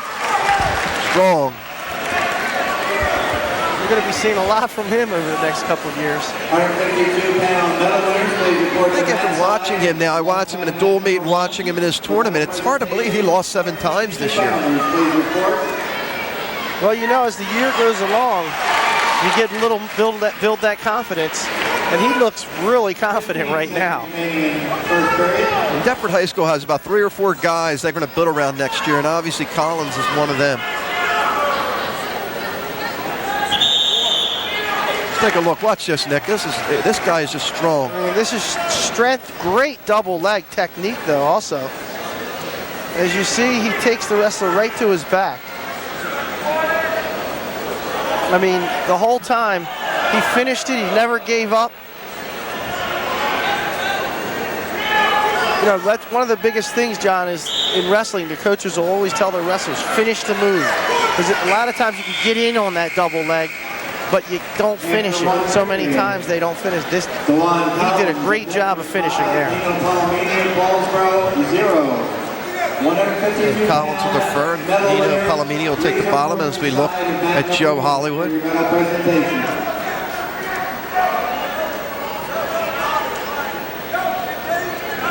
Joe Hollywood, I think, is trying to instruct Collins maybe to let him up and let him go and give him a point. But Collins wants to stay on top and reach for that far arm and try to stay in control of Palomini, not giving up any points. Couple guys that'll be back next year. Palomini, a junior. Collins, a sophomore. He's trying to lock it up. He's using a lot of energy. That's one thing. If you see some of the real good, top quality wrestlers, I mean, the seniors, as he gets along in his years, he may realize that he may not want to use as much strength and energy throughout the whole match. But he's got that ball and chain locked up right now, and he almost had a couple extra points there. Didn't quite get the back points.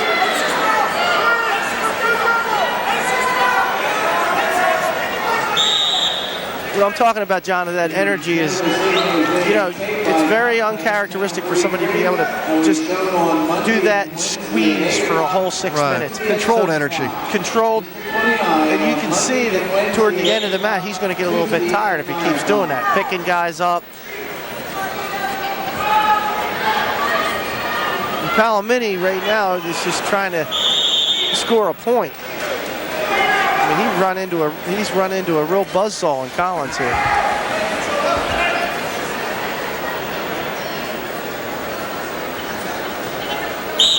Collins has the 5-0 lead. 1 minute remaining in the second period. 1 minute. I'm sure you've seen a lot of strong guys, Nick. I mean, is he going to have trouble with the guy who's technically sound, speed, what? Somebody his own size? Well, you look at what I'm talking about is you look at the Brandon Beckers and the Don Fishes, and those guys have a lot of strength, but they know when to use it, and they don't use it throughout the whole 6 minutes. So, I mean, he just needs, it's not really particular that he's going to have trouble with a certain style of wrestling, but he just needs to learn when to use it and not to use it throughout the whole match. Yeah, because it'll be interesting to see how he is in the third period. Nino Palomini's in on the leg, and he gets the takedown. He's right back in this match. It's 5-3. You could see that Palomini was going to come back in this. He was like a sleeping dog in that first period, and halfway through the second, and now somebody woke him up. 8 seconds left. We go back to the center. Chris Collins will have his choice to start the third period. It'll be interesting to see if he'll stay down or start on his feet.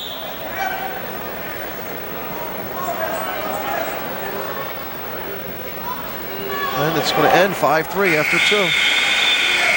There's a takedown by Nino Palomini. Palomini just head shrug right in on a barrel roll, or what they call, sometimes they call that a fireman's carry, because it looks like how a fireman would carry somebody out of the house. Remember Joey Redmond from Paulsboro? I mean, he was great at that. Hey. And that move got him to the state finals. Hey, Joe Redmond was a fireman's carry machine. I think you can call it, maybe let's name it the Redmond. There you go. They have a Hamilton, let's call that one the Redmond. I mean, hey, what the heck? Ritter's got one named after him. You got the Mondelli named after you. Yeah. I don't have anything named after me. 5-3. We'll see what happens. See if Palomini lets him go here. That's what we're going to do. It's going to see a freestyle start.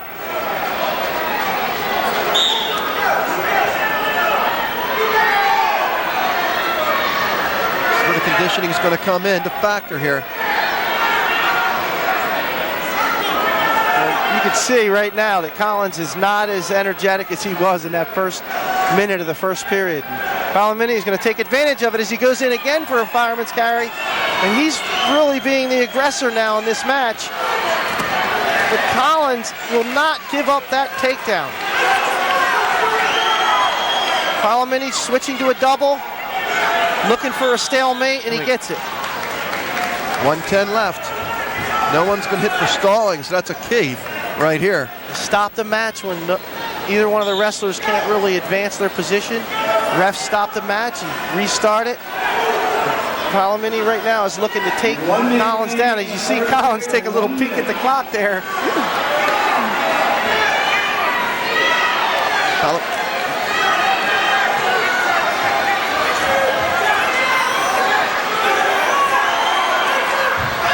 Nothing yet, 45 seconds left. There's the trip and the takedown. He got up on the legs, he got the 2, 6-5, 41 seconds. And this, John, is where conditioning comes in. And I think if you're Nino Palomini, you might think about cutting him right here.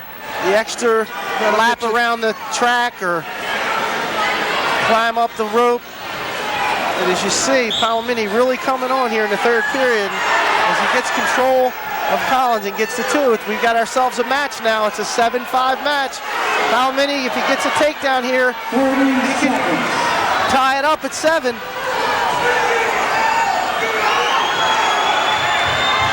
Collins is backing up and looking at the clock. He gets warned. He's got to watch because he's backing up continually.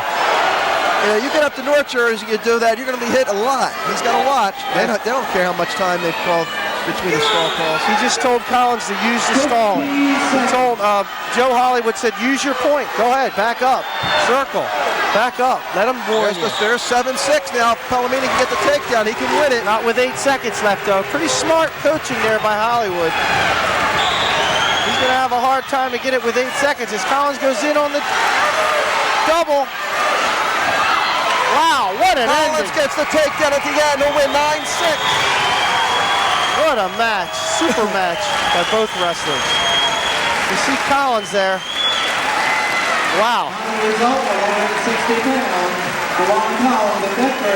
Super effort by both wrestlers. We'll watch it again. Take a look, Nick. At this time, making the medal presentation at Lonnie Collins right here as he makes some noise as he gets ready to go to Absegami.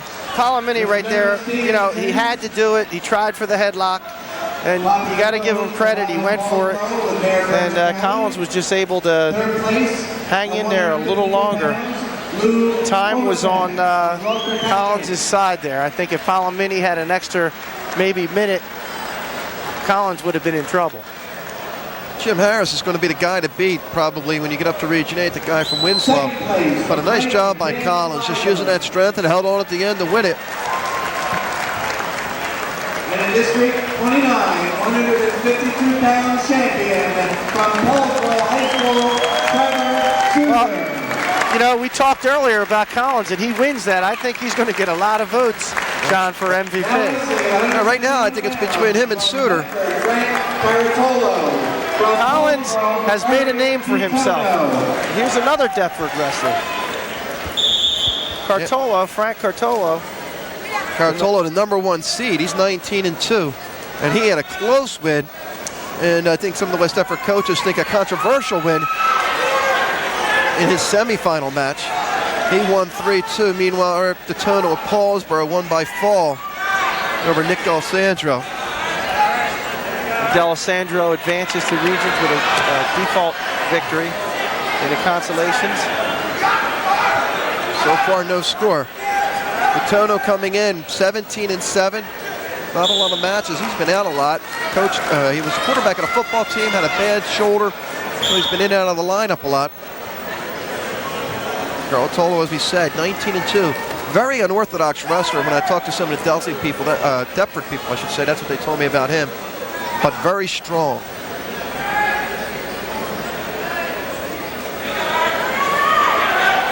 Paulsboro had a young wrestler by the name of Nate Dawson in their lineup for a good part of their year this year. He's going to be something to watch in the future. He was only a freshman this year.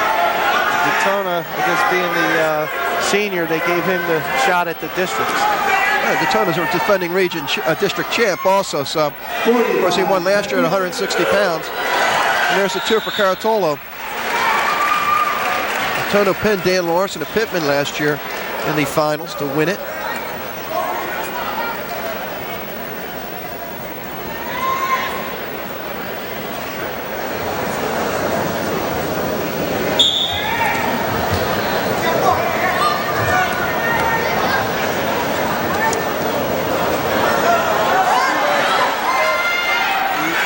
Daytona in a little bit of trouble here.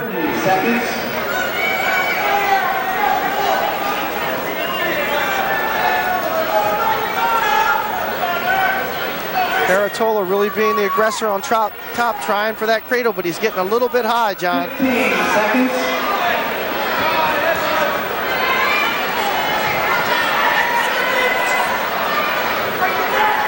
Of course, when these guys get to Region 8, you got Ryan Goodman of Absegami, who was second in the state last year. You know, I think right now is maybe like ranked 5th in the country, waiting ahead for them. Frank Caratola, Deptford leads Eric Detono. Caratola with a 2-0 lead for the first period. 160-pounders, please report. First, second, and third. Decided match #1 for your medal presentation following this bout. 160-pounders, Well, he's, please report. Explain his style to me, because I said he's unorthodox. What do you think? I think that he's really heavy on top. What I call heavy on top. It feels like somebody has a ton of bricks on you. He's really not letting Daytona get out. And see how he has his hips? He uses his hips really well. We've got Daytona's coming out for a reverse here. Not yet. Not yet. I spoke too soon. Very flexible. Caratola is strong, flexible. As I said, Daytona looks like he's coming out for reverse, but he'll get the neutral. He's able to defend himself very well. Worked hard for that 1 point. He gets out of precarious positions very well.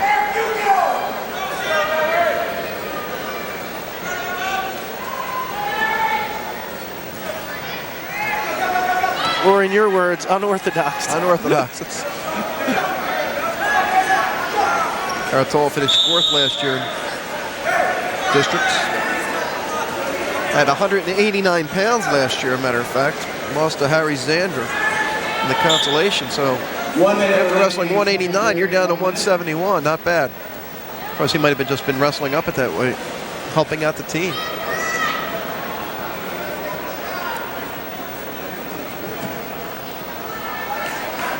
.45 seconds.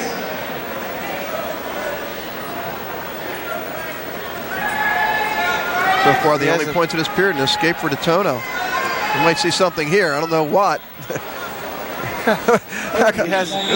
And there we go. We didn't see anything. How about that? Potentially dangerous. Just looked like bodies were going to fly, and I'm not sure where they were going. Very hard to predict with this match.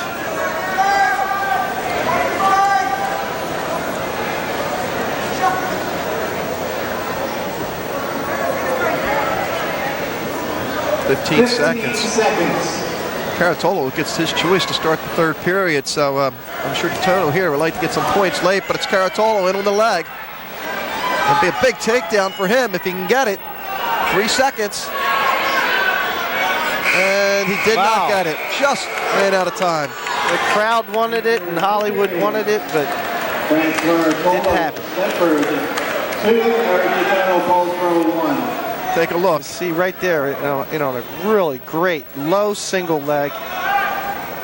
Caratola is, as he comes across. And look out, we almost had some back points here. Able to almost get control there, but and we have back points. It's a nice move by Detono. Detono is so strong. Yeah, 3-2. And he's very well conditioned. I noticed in the semifinals, Detono came on in the second and third period. So Detono with the 3-2 lead. Caratola can get out, he can tie this. Detono with that front headlock. A lot of the wrestlers like to use that. The coaches tell them to keep that head down, and wherever your head goes, your body follows. So if you try to push that head down, it's a good way to defend yourself. And we're tied at 3 with a minute left. It's going to come down to a takedown. 1 minute remaining in the third period. 1 minute. Final minute. Caratola with a nice shot. Has Detono in some trouble. It's like so many times, there's nothing out of it. Nice job by Detono to fight that one off. And we have a stalemate.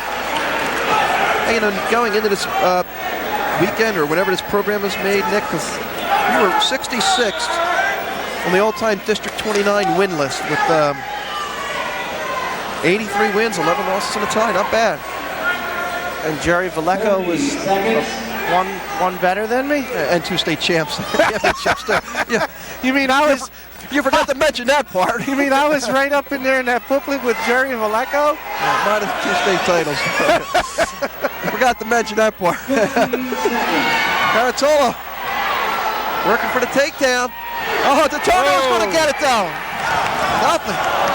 How many near misses have we seen in this match? Wow, what flexibility. And I know that both of these, one thing about any sport that you do, and you wonder why they do a lot of stretching. Let's watch this as we have 6 seconds left as they go back to the center.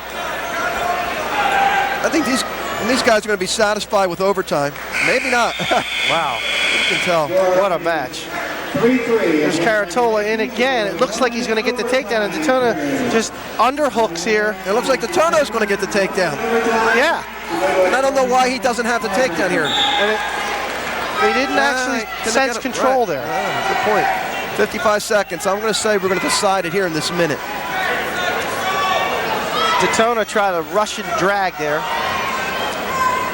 She's really trying to work on Caratola's head, and again, conditioning comes into play here. Nick D'Alessandro advances, by the way, in the consolations with the win. There's the Caratola trying to pick the ankle.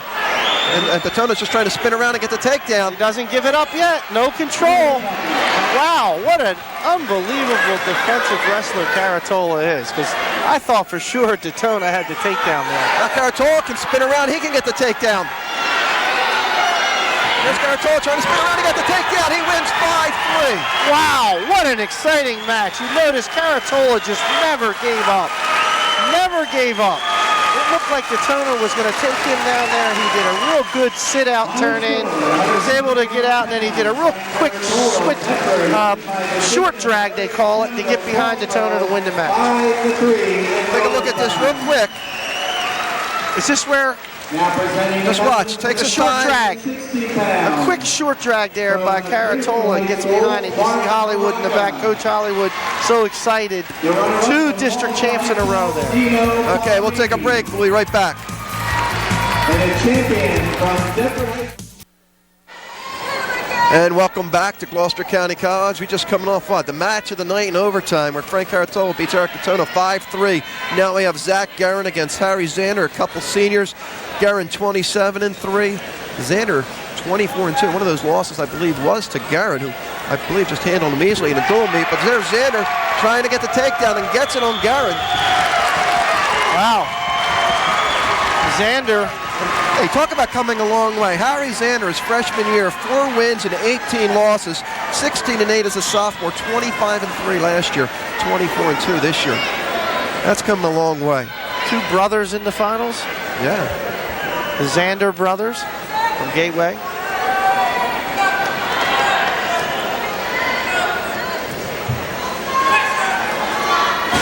Xander doesn't have a bad record himself at 22-2. Yeah. 24-2 now. And I think it's been a while since Garen's been taken down in the first period. And it looks like he's trying to get some back points on Garen here. Wow. This would be, I would say, a big upset. You know, that last match we saw was probably one of the better matches of the night, but they just keep getting better. Still have 4 minutes and 55 seconds to wrestle. 2-0. Garen's 3 losses. He lost to Patrick Bond, who's a real good 89-pounder from Great Bridge, one of the top teams in the country. Also lost to Rinaldi, the number 2 ranked 89-pounder in the state. And Black, the number 1 89-pounder, ranked 89-pounder in the state. So all his losses were quality losses, all within 2 or 3 points.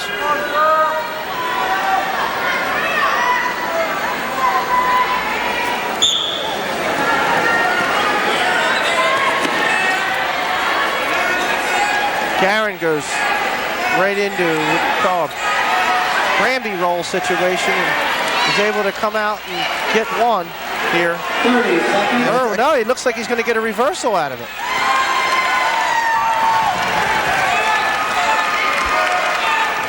Oh, we're tied at 2. 15 seconds.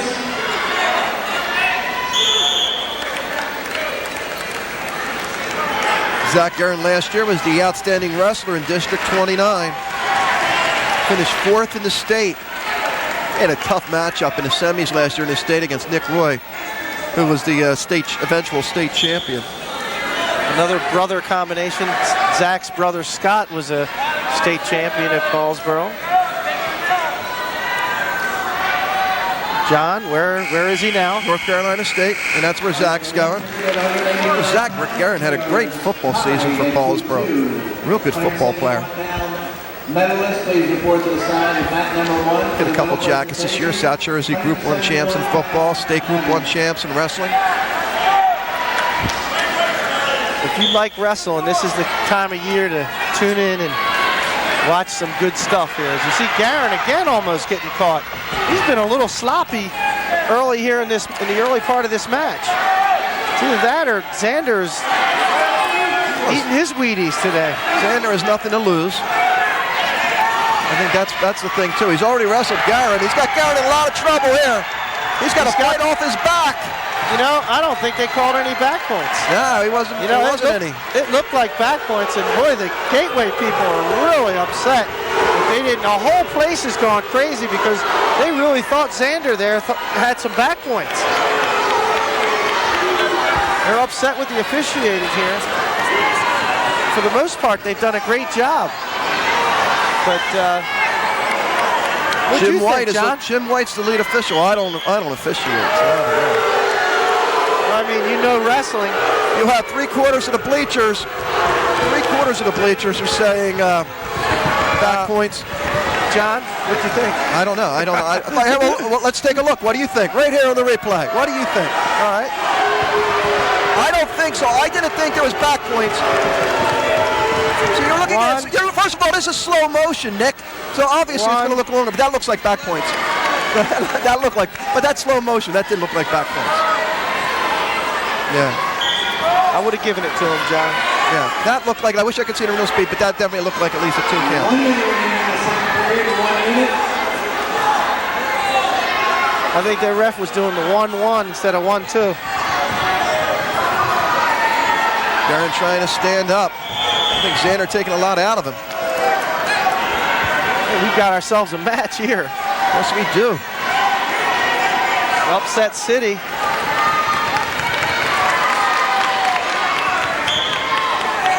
Garen's won the district title 2 years in a row.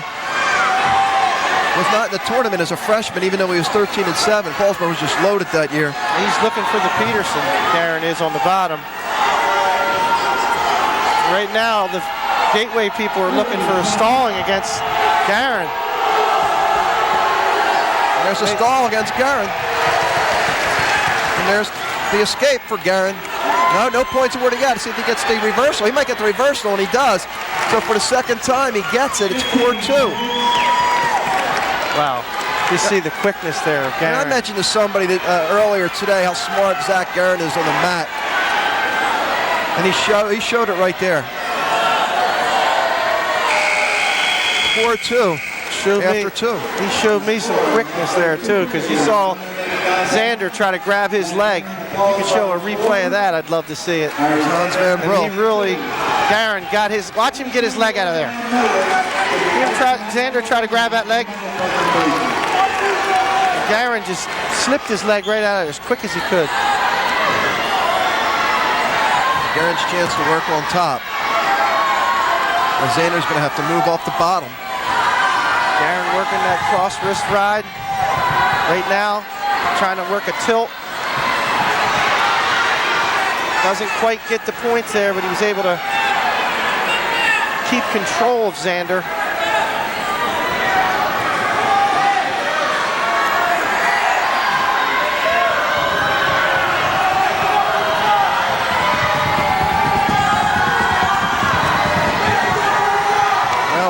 Paulsboro people looking for the stall call. It's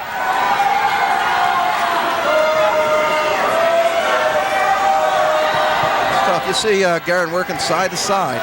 Well, Garen doesn't give up many points, that's for sure. There's a stall warning against Gateway. And once he gets ahead of you, he's going to be a hard wrestler to come back and beat. 1 minute remaining on the period. 1 minute.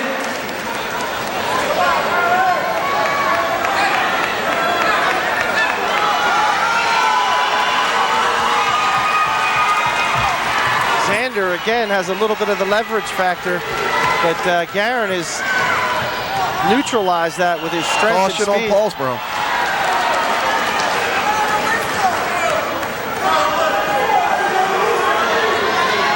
Garen in the red on top from Paulsboro. Right now just has to ride Xander out for another 54 seconds, and he wins another district. Now he has Xander in a lot of trouble. He doesn't want to just ride him out, John. He wants to put him on his back and get some more points. Xander did a nice job fighting that off.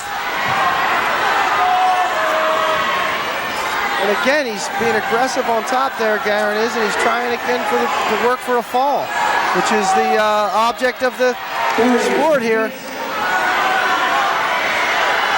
Working at arm bar. You see Xander right now is having a whole lot of problems getting out on the bottom. 21 seconds left. Ooh, you got to give a lot of credit to both of these wrestlers. Xander and Garen have really put on a show here. Nick Ryan of West Deptford, a 17-2 winner, won by Tech Ball. He'll advance. He finishes third.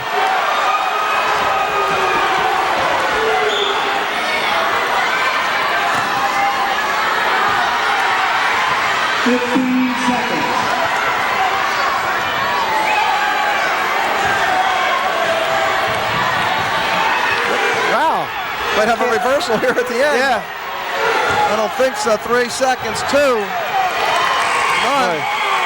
He almost got the 2 points there. And Xander, you could see, very upset with himself. Great job by Harry Xander. A little bit of controversy there on the back points. Yeah. Garen holds on the win. Van Brill was very upset with the officiating there and disappointed that Xander didn't get the back points early in the match, but you got to give credit to both wrestlers, and as we said earlier, both of those wrestlers will advance to the Region 8 tournament, so they're both still alive and well and ready to roll for the Absegami trip. Jeff Black of Absegami, returning state champion, will be the #1 seed once they get that far. And this time of year, it's do or die, John. Sure. Hey, when you get this far, not that many guppies there, pal. That's a John Vogt line. I probably messed it up. Not too many guppies this far upstream. Yeah, that's what it was. Somebody, my dad was in Florida You know, he's retired as Glassboro superintendent, and he called me this morning and said he was fishing. There you go. And, I couldn't remember the type of fish that he caught. So I'm sure it wasn't a I said guppy. it was a fish, but it was a 4-letter word fish. And the guy said it was a fish. Yeah, exactly. We're good. Joe Dooley, Gateway, Isaac Redmond, Paulsboro, Redmond 22-0, Dooley 19-7. I don't think Redmond's been taken down all year, by the way, Nick. And there he goes. He is strong. Look at that guy. He's not even 200 pounds, wrestling 215. And he's beaten some of the top ones already this year. Off of Jackson. Oh, yeah. And he's also, who was, I think at the time, ranked the #1 215-pounder in the state. Zach Hammond of Absecammy. Redmond's one of the top athletes overall in South Jersey, if not the state. I mean, you look at him, just his physique, upper body strength, the lower body strength, the great hips. I mean, you name it, he's got it all. And I like his quotes. I don't even like wrestling. I like that quote. Yeah. He's an unbelievable football player, and he's going to go to Temple, and he's going to be a running back, and hopefully have a great career there. He has a 2-1 lead here. Well, we were talking earlier about Gordy Lockbaum. I mean, there's a classic example. I mean, Gordy was a great football player. I mean, he just came out for wrestling to keep in shape, and you know, it's the same type of athlete here with Redmond. It took him a little while to get back into wrestling shape, but I think right now he's tuned up and ready to go. He's ready to make a run at it. Took a year off after winning a region championship as a sophomore. Matter of fact, he won a district as a freshman, district title as a sophomore, took his junior year off, 4th as a freshman in regions, and then won the region title his junior year, or his sophomore year.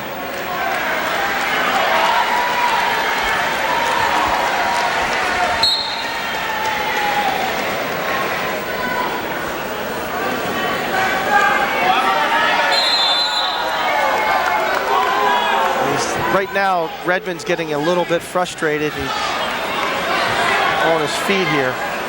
The referee's talking to him, settle down a little bit. And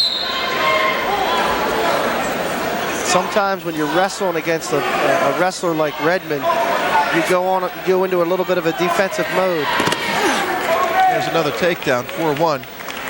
You try to keep the match close and maybe hang in there and catch him with something. And I think that's what Dooley's trying to do.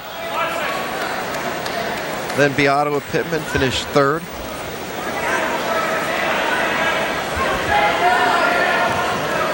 Hey, I've been really impressed with that Gateway Woodbury connection there. They're doing a nice job. So they've had how many guys in the finals here? Here's that last Redmond takedown.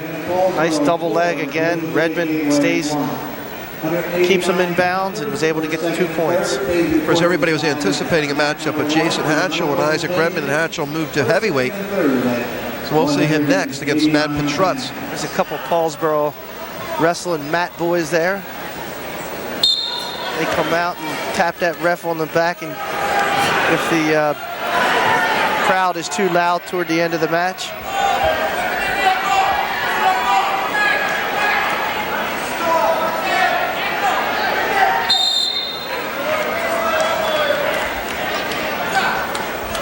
and it's 4-1, 1:45 left. Redmond on the bottom. as we said earlier, the anticipated matchup in this weight class was Jason Hatchell from Clearview, but as everybody knows by now, Hatchell moved up to heavyweight, and you know, not that Dooley's not giving Redmond all he can handle, but I think a lot of people were thinking that the Hatchell-Redmond matchup was going to be a good one to see. And Hatchell's only lost to Eason, who is also a 215. So.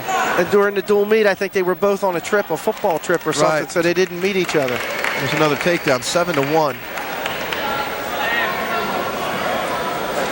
Redmond has a couple pins so far in this tournament, 39-second pin and a 50-second pin.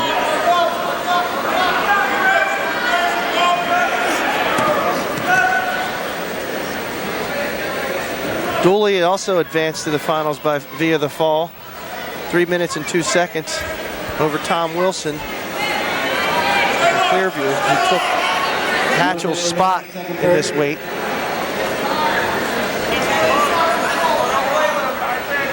Dooley's goes after Redmond. Redmond just the pancake. The gun smoke. I was going to say, gun smoked him. 9-2, 11-2. It looked like Redmond was just trying to take a breather and saw him come at him. That's that football instinct, that linebacker instinct. That was the, that was the Ritter. Yeah, is that what that one was? And Dooley went right in there and took a shot on Redmond's legs, and Redmond just hit that Ritter and put him right on his back. Absolutely. Here's a stall point against Dooley. It's now 12-2. Take a look at it. There's Dooley, and Redmond looks like he's going to back up and do nothing. All of a sudden, Redmond Ritters him right to his back. Yeah. He's adjusting his headgear, looking off to the side. Paul Marina, Dean Duke, we take a look at them. 8 seconds left.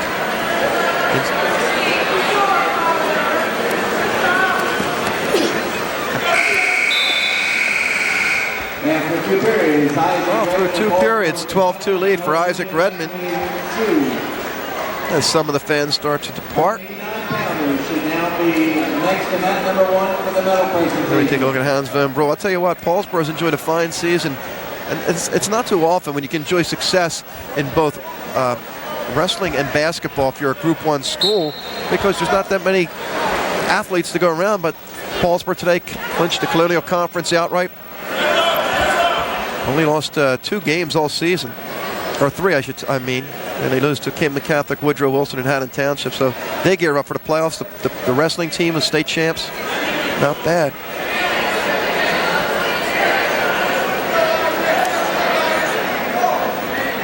There must be something in the water, John. It's that Gibbstown stuff they got. Redmond trying to adjust his headgear again. It's that refinery over there. It's the refinery? Nah. It's that the smokestacks over there, the refinery. Well, I think what it is really is a lot of hard work. That's what it is. You know what it is? These guys, and a guy like Paul Marina, you know, he came in under Frederick, and he picked up right where Bob Frederick left off.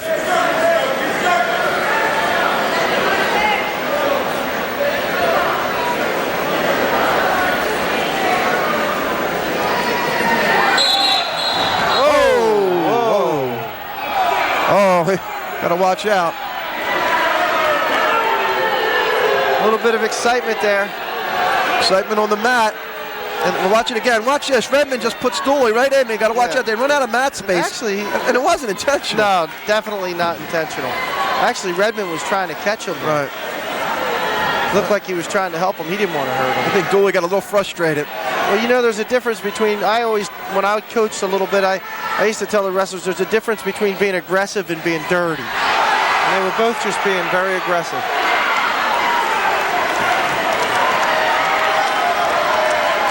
Oh, let's see what happens. Might make for an interesting 1 minute of wrestling here. Well, Redmond really doesn't want to lose his cool here. You know, if he does, you know, I've seen worse. It looks like he's going to keep his cool, but I think Paul Marina is going to tell him right now that if he gets ejected, which is very improbable, that he won't advance to regions. If you get thrown out for unsportsmanlike or... Got a little blood time out for the official here.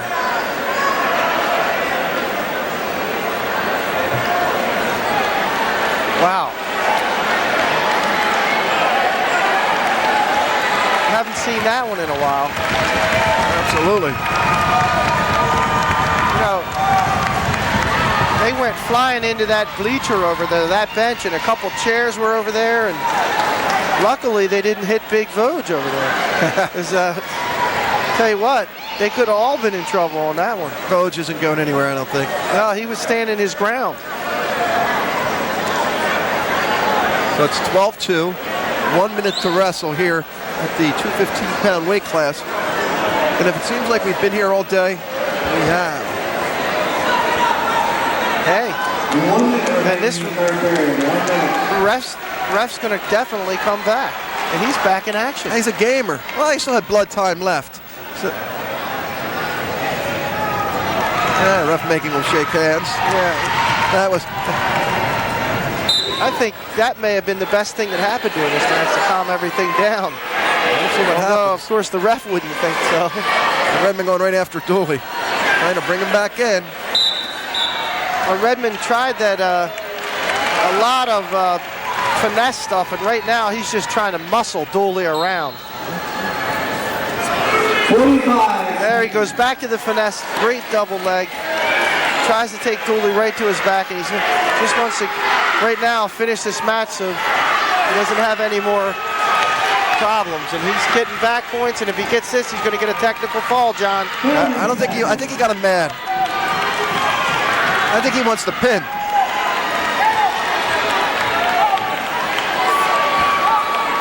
Dooley, one thing, he hasn't given up. He's been doing a There's the good tech job fall. of showing a lot of courage there going against 18-2, Redmond. a state qualifying wrestler like Redmond. Stay tuned, Redmond's on a roll. He's a machine. He's a train, he's a runaway train. We'll take a break, come back with the heavyweight match after this. Timeout. And welcome back to Gloucester County College. Final match of the evening, the heavyweight match. Jason Hatchell, Clearview, the number 1 seed, 18-1. Matt Petruzza, Paulsboro, number 2 seed.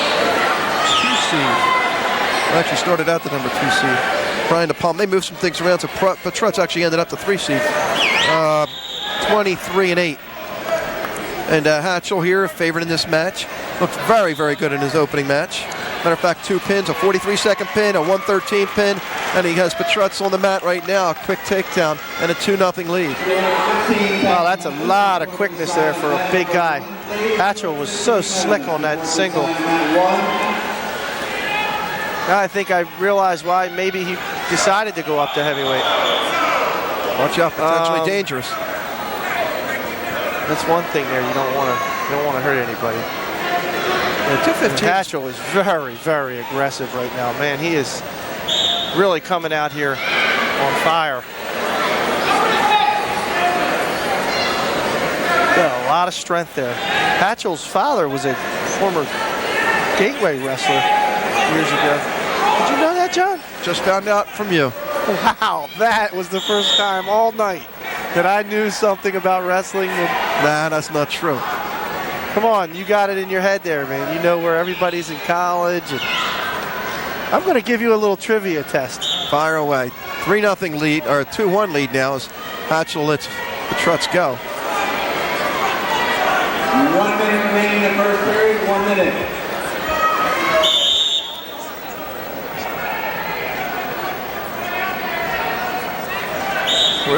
You're stealing the trivia questions. That's not fair. The district quiz, John.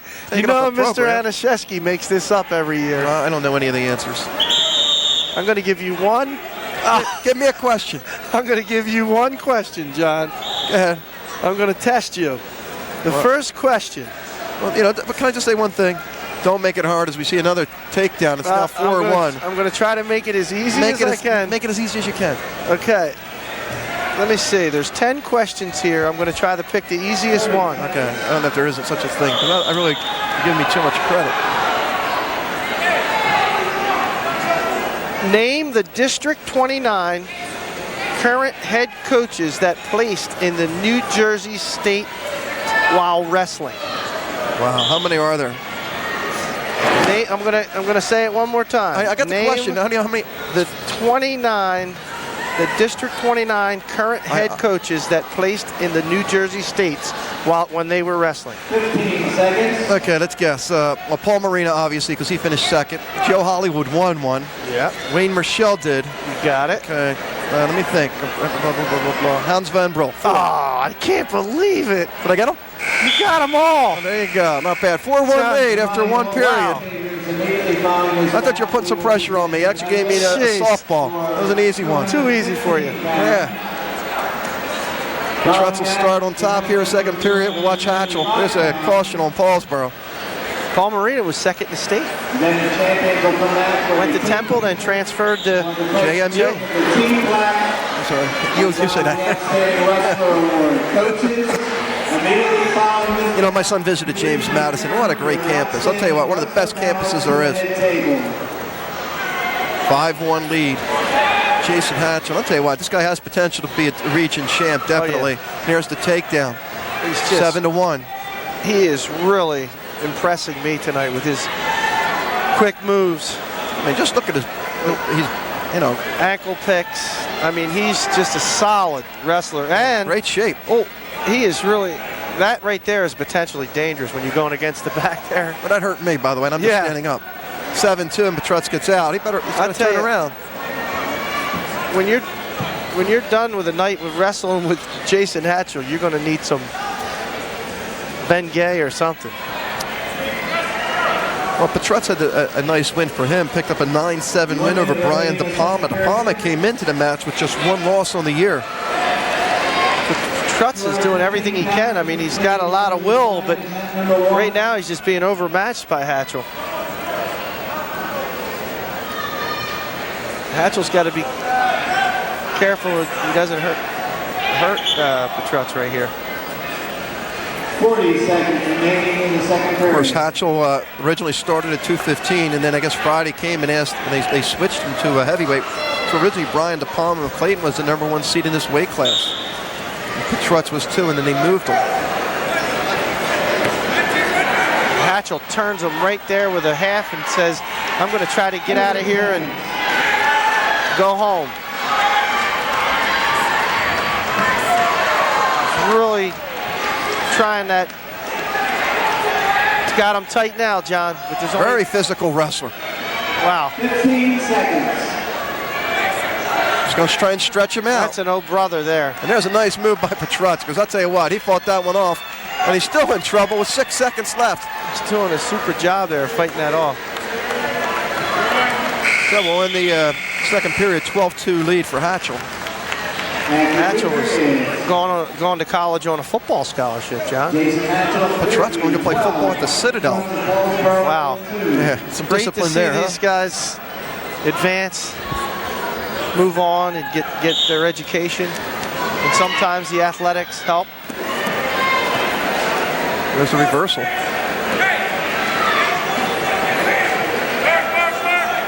$14-2.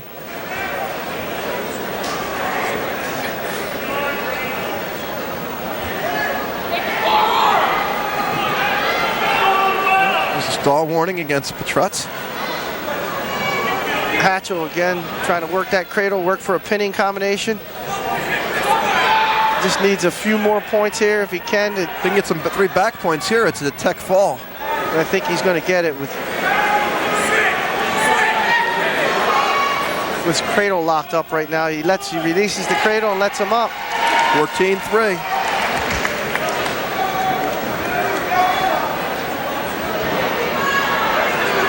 Hatchell's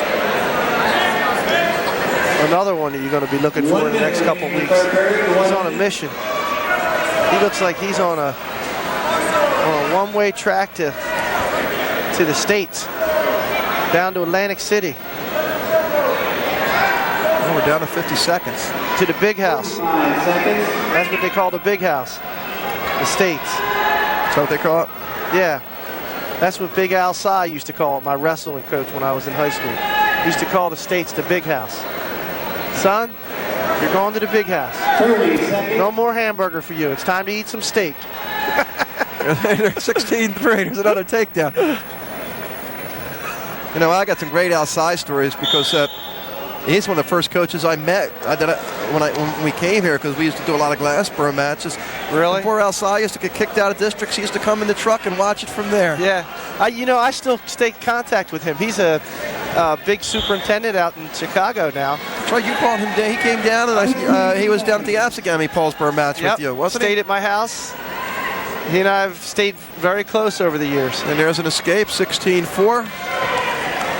And that looks like it's going to end 16-4. Jason Hatchell, Clearview, picks up a big win at heavyweight and wins a district crown. So big win for him. Nick has some interesting matches, but I'll tell you, 2 of the better ones, 2 of the most interesting ones I think came at 171 and 189. Frank Caratola with that overtime win against Derek Daytona with Paulsboro. Just a great match. A lot of action for 3-3 at the end of regulation. And then Caratola with the takedown in OT. And then Garin and Xander with that interesting match, a hard-fought match, 4-2 win for Zach Garrett. So an interesting night of wrestling. It's just going to continue next week when we're in Absecami. There we look at the final results and the team scoring. Paulsboro 228.5. Pittman second, West Deptford third, Deptford fourth, followed by Gateway, Clearview, Gloucester Catholic, Clayton, and Glassboro. For Nick Mitchell, I'm John Mondelli. We'll see you next time. Forward, we'll make the presentation for the heavyweights. In third place, the heavyweight from Deptford